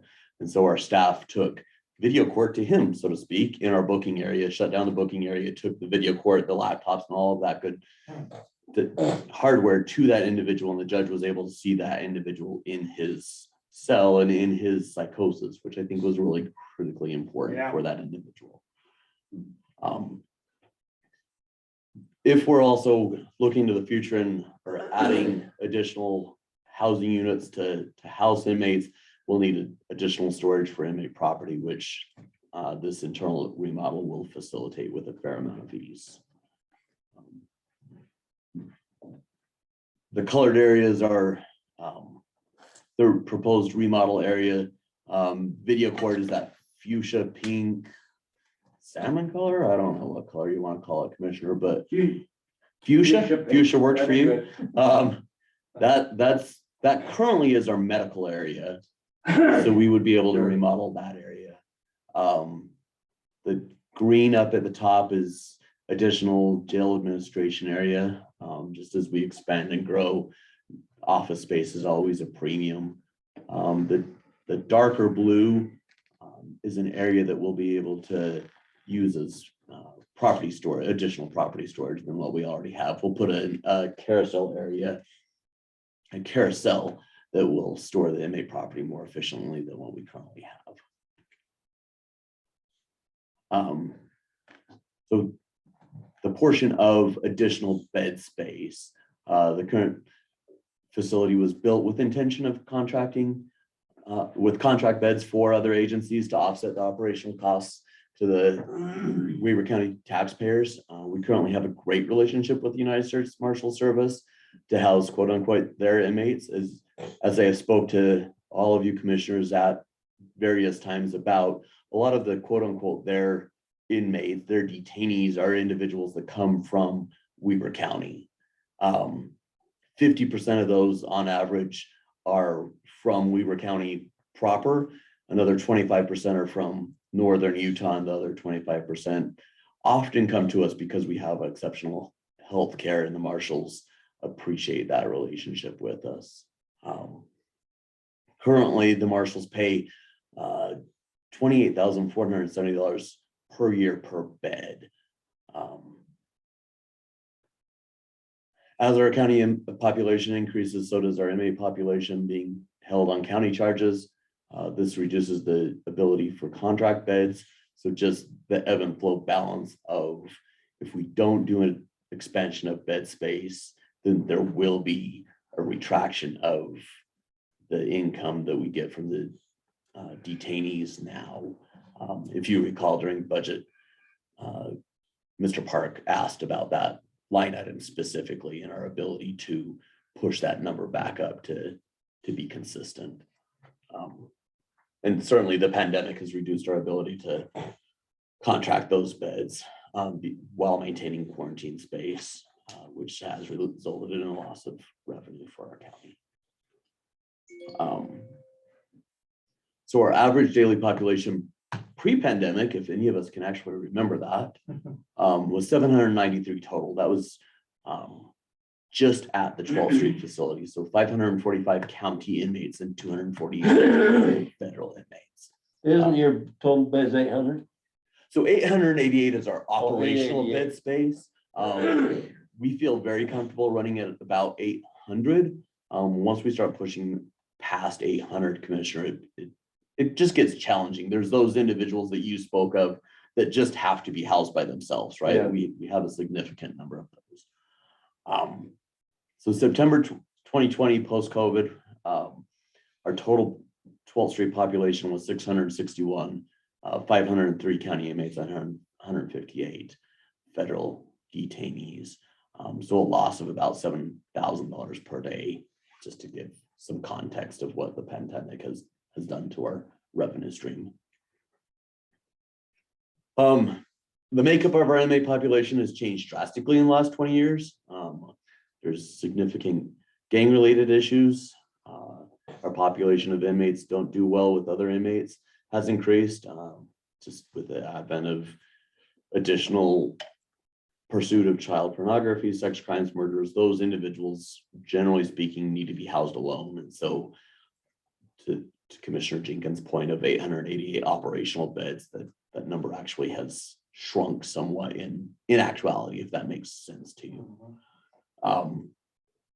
Because of the lack of available beds, it just decreases our flexibility in managing those individuals. So while our staff are exceptionally good at kind of pinpointing the stress factors, in the past, we've always been able to kind of shuffle the deck, so to speak. Now we play a master game of Tetris, as our contract medical doctor likes to say. There's just not the flexibility that we had 20 years ago. So that's the proposed 192 additional beds per unit. So about 400 additional beds. You'll see in there, Commissioners, in the space between the two buildings is some flex space that will be used specifically for programming, office space, classrooms. So that is already built in space to increase. So they're not simply warehoused, as Commissioner Jenkins points out. Yeah, so you're talking about this space here. Yes, sir. Yeah, that on in the Right. space above. Yeah. It'll just be well-used space. So the additional bed space will allow for growth in the county. Commissioner Frower spoke earlier at a meeting with some individuals about the continuing growth of our county and the benefits to that. But with growth, as you all can imagine, also comes some challenges with crime. The additional bed space will allow for continued contracting, which will reduce the burden on the taxpayers. Additional bed space allows for management of difficult populations. And as you can see, there's additional programming space for those individuals so that we can get some much needed programming to them in a hope to not have them come back. That's always our goal. The community release expansion, as you all very well know, the Kiesel facility is old and falling down around our ears. The linear portion of the community release facility is nearly 40 years old and it's antiquated. It's very old technology. It was fun to walk through 2 years ago, Commissioner Jenkins, when you were pointing out the water fixtures and why Oh, it yeah. didn't work and had a little I was- piping education that day. It was fascinating. I was involved with the original construction on that gauge. Were you really With Williams Plumbing, in the upper part of the gym? well, in the Kiesel facility Yeah, the Yeah. linear portion, yeah. in '83. And it really, it just was poorly maintained. The intent was to close that building within the first 2 years of moving into 12th Street, and it just never happened. There's, in the old feasibility study for the 12th Street facility, the intent was to build an additional housing units, and it just never happened. It just kind of kept getting pushed down the Yeah, road. they were thinking, they were already had preliminary designs for what, 1 or 2 more pods? Yeah, right? 2 more, yeah, 2 more pods, absolutely. You know, we'd like to get rid of that building. Yes. There's no value to it. It's not on our ground. It's on Ogden City's ground. No, it is actually, Weaver County owns that 1.08 acres. No, we own the dirt. Do we on that one? Yes. Yeah.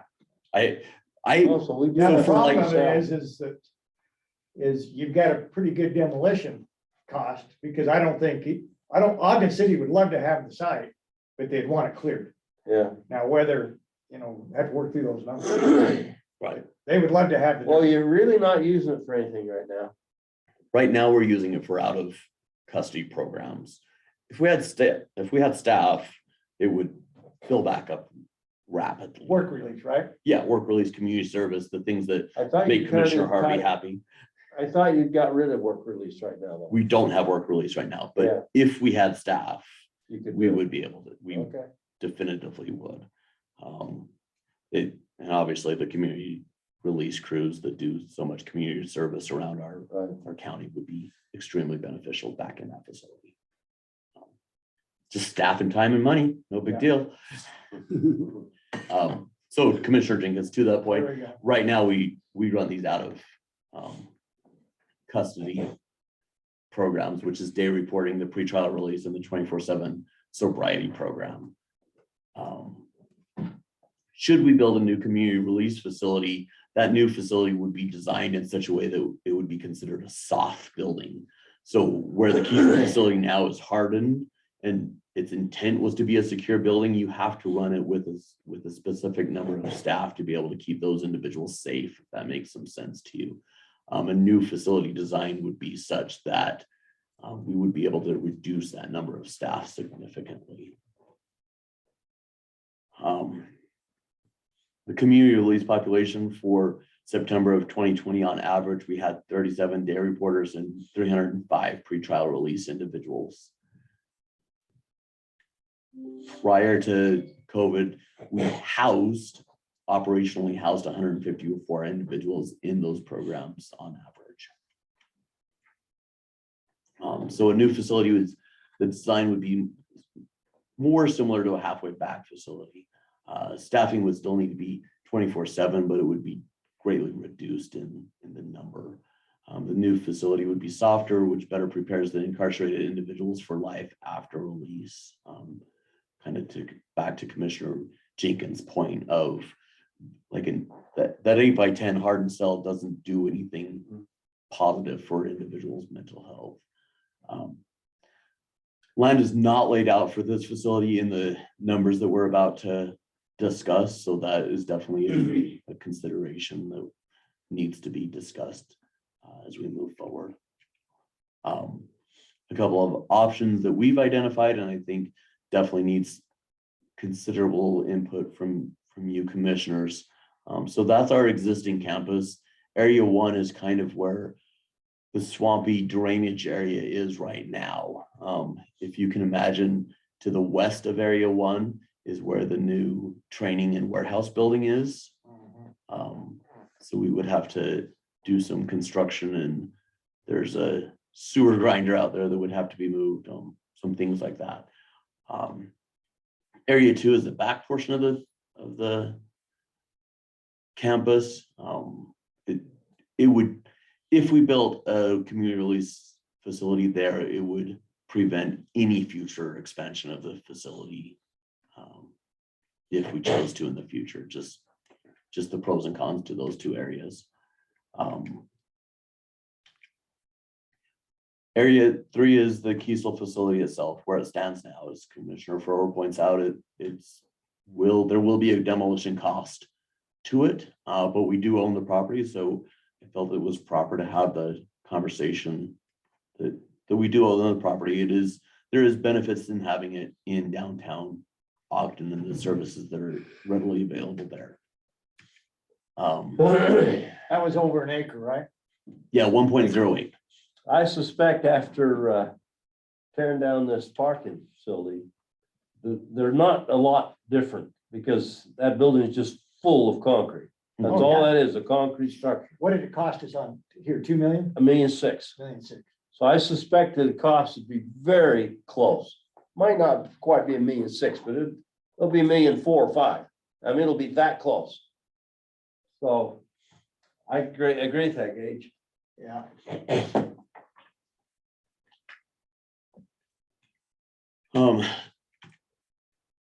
Area 4 is, there had been a rumor that the Weaver building may be rebuilt there, so to speak. That rumor sounds like it has died with Commissioner Frower's I think that's off the. input, I but think that's died.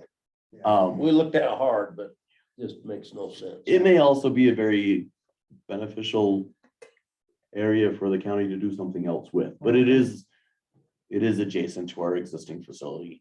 And it would create a law enforcement as a justice campus similar to what Davis County has. Truly would. Which is Kinda helpful. makes There is sense. some benefit Make to it. that whole Absolutely. area. Yep. Well, and from our point of view as commissioners, I think we would actually warm up to that a little. I like that a lot.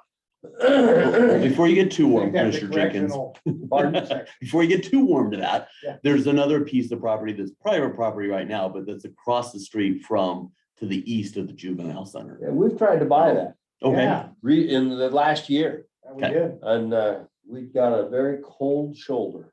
it's not very nice. No, but we wouldn't mind that piece of property, and the thought process behind it was just what you said, just simply expansion. We'd like to land bank that. Yeah, just land I bank. would. Yeah, I agree with that. There was no, well, this piece right here, that's what started it Yeah. until it was this piece. Yeah, Because that's a irregular piece. You can't do anything by itself. And yet the south piece was enough that you could build a building on it and then we could park and do other things with that. So we felt that piece had value to us where maybe it didn't to the owner. But, owners, I mean, they get something that's like, hey, that damn thing's worth $100,000 an acre. We tried, didn't we, Gabe? we did. Yeah. Anyways, I am confident with your. You got some options there. Yeah, and with your guys' knowledge of how the county works and perhaps other available property that's close by, it would still Yeah. create So that. that piece right there, isn't that owned by the same people as well? It's not, Isn't it? unless it's listed differently. I don't know. It could be. the Yeah, I same. think it's in, you can see the storage areas and all that. I think that piece is actually in I can't there as remember. well. I very well could. Because when you look at all three pieces, it made a really half decent piece. Now, the downside to that property is they've been land filling in there Yeah, it's for gonna take years, some. and it's just, it's rocks and bricks and chunks of cement, and Mhm. that'd all have to be moved out before you could build on it, or it'd have to be a parking lot. That's what we feel would be its best use, that corner A parking lot, parking lot. yeah, well, and it'd be, if you weren't gonna move it, you could use it for a parking lot, but if you are gonna use it to build on, you'd have to re-excavate the whole thing. Oh, yeah. If we expand, will it require more staff? Will it require more? parking? Yeah, Options to discuss. though, Well, for and sure. that makes your parking lot that you have available to Yeah, build already on there. there. Yep, And so absolutely. then, there are advantages to it. But I tell you, I would be very supportive of buying that property. And we always have been supportive of that. And like I say, we tried to buy that a year or two ago. I don't remember how long, Gage, but been a couple of years. yeah, we didn't receive a warm reception there. Thank you for the feedback. Yeah, well- Make it things to discuss, right? Yeah. Well, we felt like that'd be a a good piece of property just to land bank for the county. You know, the back half, no question, ties right into what you're trying to do.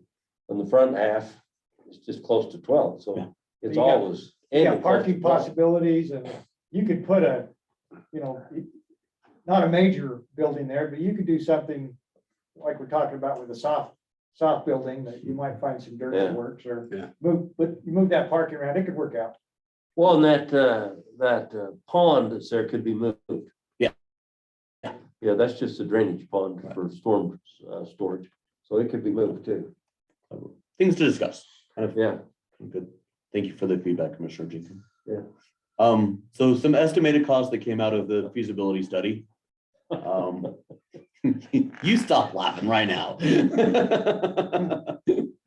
just gonna go past this slide, then, No, Commissioner. don't go past it. You gotta- Look at the numbers. The medical and mental health and transportation wings, approximately 17,446,000. As you commissioners know, we did put in an ARPA grant for that and haven't received that portion yet, but there's rumors around that there may be more ARPA money at some point in time in the future, so. Yeah. So we'll continue to swing away at that for sure. But your application is, that 78 million I was talking to him about, your application is in that bunch. Yeah, we'll put it in the first group and then it should have been slid to this next group. Well, That's so- okay. No, we're Yeah, talking that's about the okay. state portion, Yes, Oh, the state? state, not Yeah. ours. Oh, okay. yes. I was wondering But if we- it was county or. But we made a commitment Oh, from the right. county for 7 or 8 million. 7 or 8 million, if we got the balance from the state. So, Yeah, don't quote me on that, but I, 7 or 8 whatever it was, seems like it was. we'd have to look back at your application. Yeah. For sure. The interior remodel, they estimated at 2.275 million. The pod expansion will be about 28 million. But that increases our bed space by 400 beds, which is important.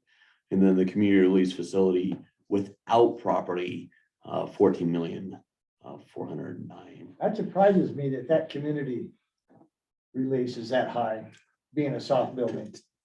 Almost all included with that, though, I think would maybe help. So conceptually, there's space to do a receiving center there if we don't do it okay. other places. Anyway, So that, yes, that I mean, number, it is what it is. It just seems a little, for that type of facility, it would seem to be a little high. Yes, and there's been discussion, Commissioner, for that the community release would take care of all the services that are at Kiesel now. Plus, it could be reentry from the center and also a receiving center. So would it be taking all of that and putting it into that one building? That's a big portion of why it's that Okay. size. Well, and I like that idea of multiple uses. So we're not out in 3 or 4 or 5 years looking for Right, trying to another do the same receiving thing. center. Let's, Yes, we're gonna do this. Let's. Yeah.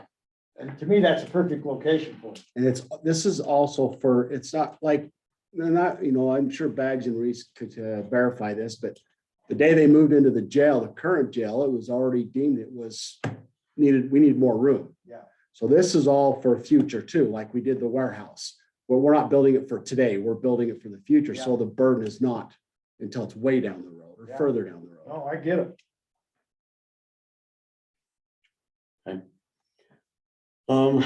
construction inflation will make this project more expensive each year. Both of you, Commissioner Jenkins and Commissioner Farrar, I'm sure are very, very well aware of that with your experience Very on well. state Commissioner legislatures. Jason, we're just talking about that on his own. building. Yeah, my own building. I'm trying to build one right now. We'll also continue to lose revenue on our contract beds. A new medical facility will reduce liability and provide better care. That in and of itself is an enormous reason why to do that. I know each of you, I feel as if I know each of you well enough. We've had the discussion and again, the complexity of the medical care and the mental health care now in 2022 as opposed to 2000. It's just night and day. It's just a different game altogether. So the medical and mental health facility would just be able to provide that level of service. And then by being able to increase our contract inmates with the U.S. Marshals, it could give us the ability to pay off that bond debt sooner. sooner than projected. And this is not a part of the presentation, but just to give you a look into the future, but we could build a third pod and we could fill it with marshals and ICE and whoever else to really, to help pay with that. But, staffing would be a question. But there's such a demand for cells right now that it would be easy to fill, just to put that in perspective. For a third part. Oh, yes. So there is ongoing cost that felt like it was proper to speak with you as commissioners as part of the budget process. There will be a staffing increase for the medical wing of about 3.2 million ongoing. That looks like 4 corporals and 12 deputies, and within the expansion, 8 corporals, 12 deputies, and 8 correctional assistants. Our medical and mental health contracts would most likely increase. Both of those contracts are on sliding scales based on the number of inmates that we house. And then the miscellaneous increases such as utilities, that are just unknown. That brings us to a close. Very much full of gratitude and grateful for the opportunity to just enter the conversation and start having this process. Now, how many employees are you down right now today? 60, I believe, total. 60 total. For I knew it was for about that. enforcement I didn't know it was operations, that. yeah. So 60 total today and 44 more, you're talking 104. Mhm. How you planning on manning this? We get that Recruiting. question a lot. Yeah, I suspect you do. If you look at the statistical history of law enforcement, we're often reminded that this is resembling the 60s. When law enforcement recruiting was very low. And there was some struggles, but they always came out of it. And so we anticipate the same thing happen. We're already seeing it at a legislative level. As you guys well know, there's these flows. Right now, there's the pendulum swinging the other way for law enforcement. We feel like we're going to start coming out of that, and recruitment will come back. There is a wage war, but we also know that on wage war levels that we compete with the other police agencies, but on the other hand, we don't compete. They don't have a jail, right? They don't have all of these other things. That we're in a different category, but yes, we are competing with them. So if we build it, we look at this also as public safety. When we want to do this advisory committee, and I've asked the chiefs, we've got several chiefs that are almost, I don't want to say constantly, but frequently they have a concern about them not bringing in certain arrestees that they want. Because one, we have to do it. We created a matrix that says this is the level that we'll take, and it's a violent individual. Sometimes they see violent different than we do on different areas, but the bottom line is we can't take them, and it's because of staffing. I mean, that's got to change. All the jails are, well, most of the big jails are all suffering staffing like we are. So we believe that'll change. So of your population of inmates right now, what percentage is local, and what percentage is state, and what percentage is U.S. Marshal? So we don't carry any state contract inmates That's good. anymore. They don't haven't pay done that. anything. Yeah, Makes me happy to hear that. makes me I happy know now they don't. 2 days. I don't have the number off the top of my head this morning. On average in September, it was 661. This morning, 643. It's on my board every morning.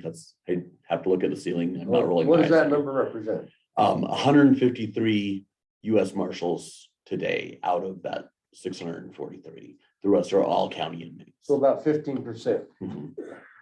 But we could take more marshals if we had the space, or with this COVID thing's kind of throwing us for a loop in terms of trying to. Correct. Marshal Matt Harris, when he's the one that announced the stakeholders award, if you remember in Yeah. commission meeting about a year ago. He's told me if we had 300 beds and even 400 Yeah. beds, they would fill them. That's been his word, I believe it. but they don't. So they're scattered all over the place. And then ICE, as you know, we've had this discussion a couple of years ago. ICE is paying north of $120. Wow. But that nobody will take them inside of Utah except for Cache, which has 20 beds for them, and that's it. All the other inmates are either in Vegas, detainees are in Vegas or in Colorado. But if they have a court here, they're transferring them from those 6 to 8 hour distance drive time. Scott, I've got to run, but, so I just want to let go on the record. So I support this proposal. Obviously, the devil's in the details. How we didn't, how we go about financing. First thing I would say, and we've had this discussion, is we need to have a discussion with the state on ARPA funding. I know that the mental health facility would qualify for some state ARPA funding, whether the rest would or I don't know. Right. But I think if we're gonna put this together, there has to be a combination of a lot of different factors coming in and some type of, plan scheduling. It probably is not gonna happen overnight.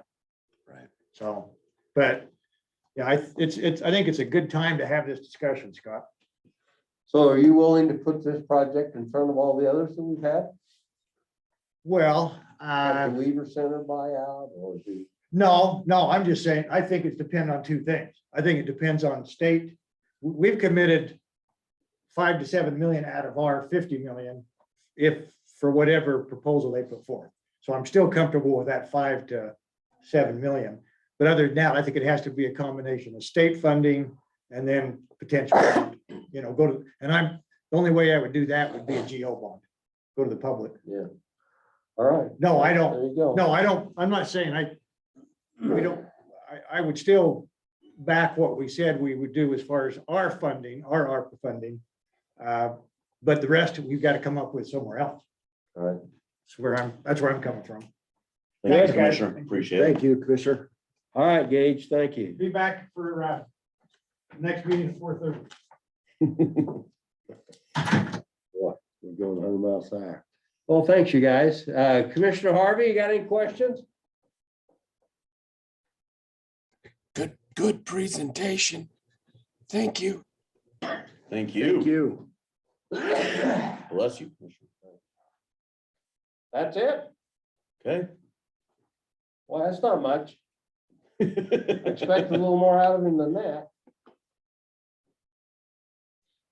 Well, okay. And, Yeah, it's a lot to think about right now. and congratulations, Chairman, right? Yeah, chairman, or will be. I'm not there yet. You know, Harvey might vote against me. I might not be the chair. You never know. Yeah, but that would make potentially Harvey the chair again. Yeah, So I'm not sure, but. things happen. Ask Jan Zockness about that. They do happen.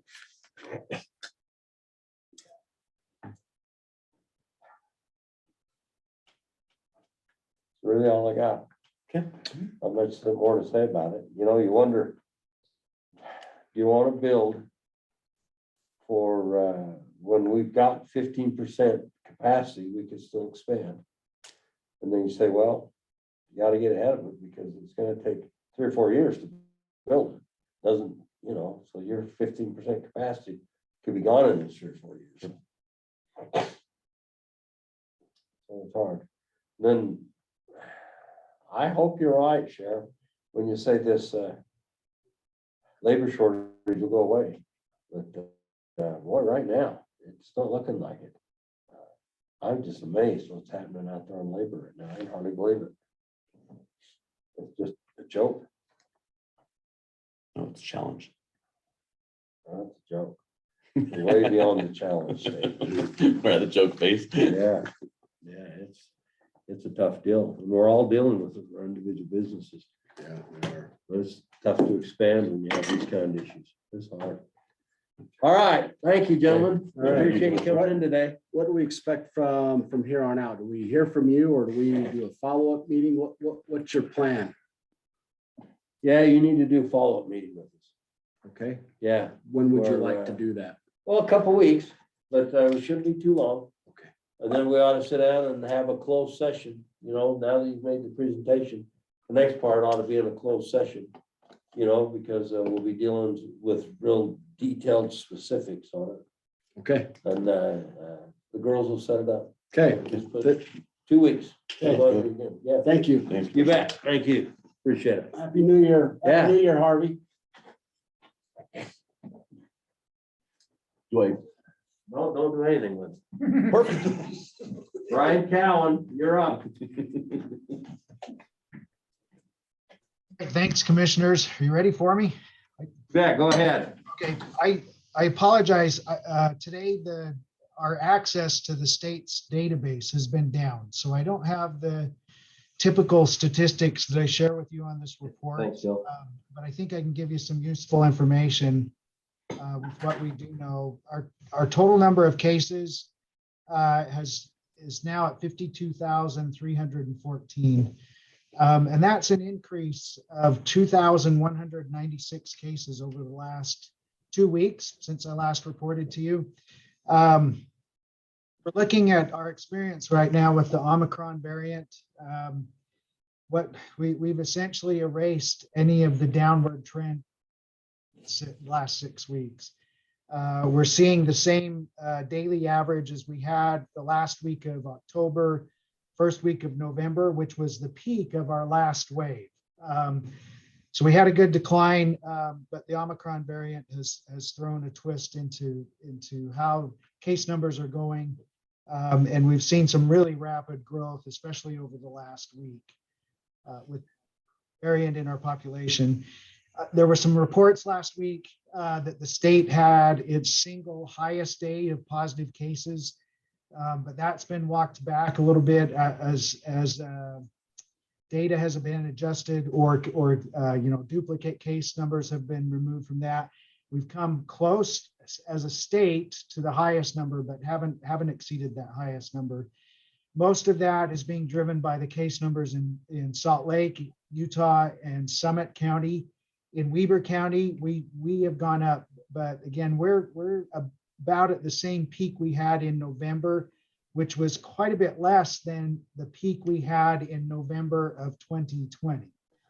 So still, our experience here is kind of riding in the middle of what the urban health departments are experiencing compared to the rural health departments. We're kind of landing right in the middle of that area at There's been some reporting about the percentage of Omicron case in the state, and there's two different databases and two different models that are being used to evaluate those cases in the state. So we're hearing what's coming out of the state lab and also what IHC is reporting from their research and modeling. And IHC is tending to report a higher percentage of Omicron cases than what the state lab is reporting. We know that currently it makes up at least 50% of the cases that we're experiencing, new cases. And in some, depending on the inputs that are put into these models and other things, by next week could be as high as 80% of the new cases are all with the Omicron variant. As we look at that at our health department and how we should, things we should consider as we put together our response, really the guidance for people to reduce their risk doesn't change from the Delta variant to the Omicron variant. So our messaging for risk reduction for individuals and group settings like workplaces, schools, those kind of things, that guidance is going to still stay the same. Get vaccinated if you're not. You're fully vaccinated if you qualify for boosters. And then mask up. If you're symptomatic, stay home, get tested, mask up. Others in the community. That guidance is still the same. We have seen an adjustment to the isolation and the quarantine period from the CDC's recommendations, and the state is following along with those. We're changing the isolation period. That's isolation applies to someone who is positive from 10 days down to 5 days, and then return back to normal life for the next 5 days. And that's same in school setting a positive case, 5 days from the positive test, then mask up for 5 additional days when you return back to normal activities. For a person that's been asked to quarantine, if they're fully vaccinated, along with the boosters, they can return back to their normal activity. But if not vaccinated, then asking them to also stay home and monitor symptoms for at least 5 days. After that 5 days, you can return back to normal activity. We anticipate the CDC is going to come back and adjust that recommendation and add a negative test to that protocol. You should hear that in the next day or two if that adjustment's going to be made. Those adjustments really based on the need to keep people in the workforce. I think they're in part in response to what we saw over the last 2 weeks with the impact that the Omicron variant has had on the workforce in the airline and the tourism industry. We anticipate that it could very easily impact the rest of our workforce. As we look at our school situation, we're concerned in Utah that we may reach a situation where we have more staff out because they've picked up the Omicron variant than students, or we'll have enough staff out that a school may not be able to stay open because they can't staff the school, and we may hit that before we hit a test to stay threshold with the students. So we'll be watching that closely and monitoring it and seeing how we can help there. Also with the Omicron variant in our data today, we've learned that our reinfection rate is higher than what we're typically seeing. In the past, now reinfection, just for clarification, that's somebody that has tested positive for COVID in the past and now testing positive again for COVID. We haven't divided up our data to look at whether they're vaccinated or not yet. This is just looking at a reinfection. So they've tested positive for COVID in the past, tested positive for COVID a second time. We were hovering in the 2 to 3% range for our reinfection rates. That has jumped up to just about 10% now.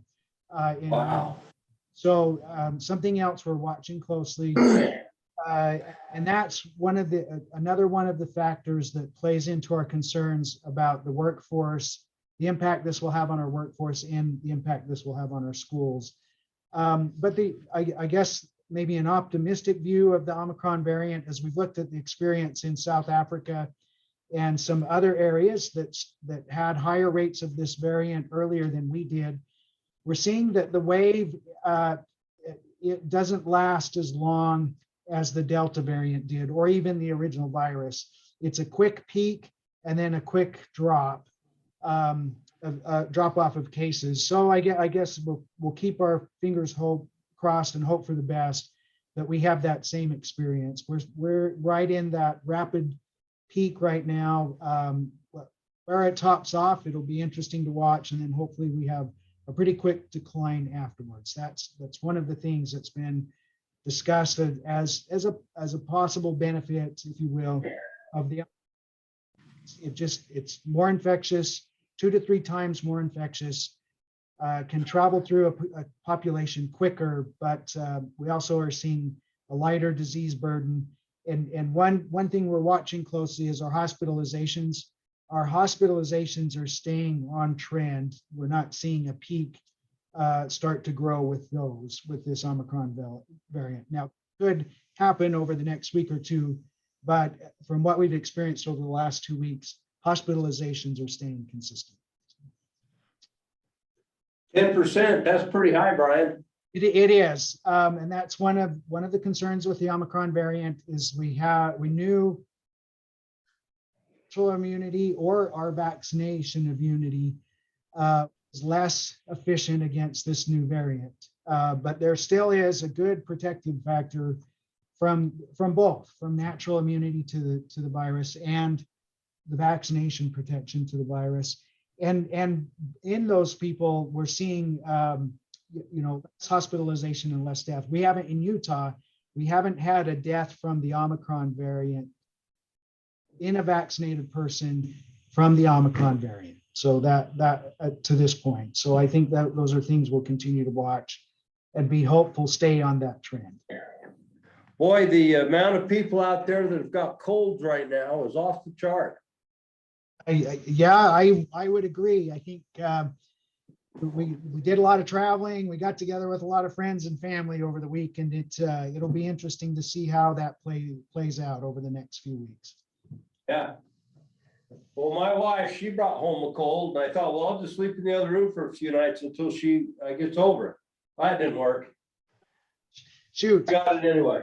Well, our advice to people is to get tested is if you have symptoms, just to know, and then follow the guidance for isolation and quarantine as applicable. And just recognize too that the same steps we've rehearsed now for almost 2 years on how to reduce your risk still apply. So people keep that in mind. Things should level out again pretty quick, and hopefully we'll get on a down end again. Commissioner Harvey, got any questions?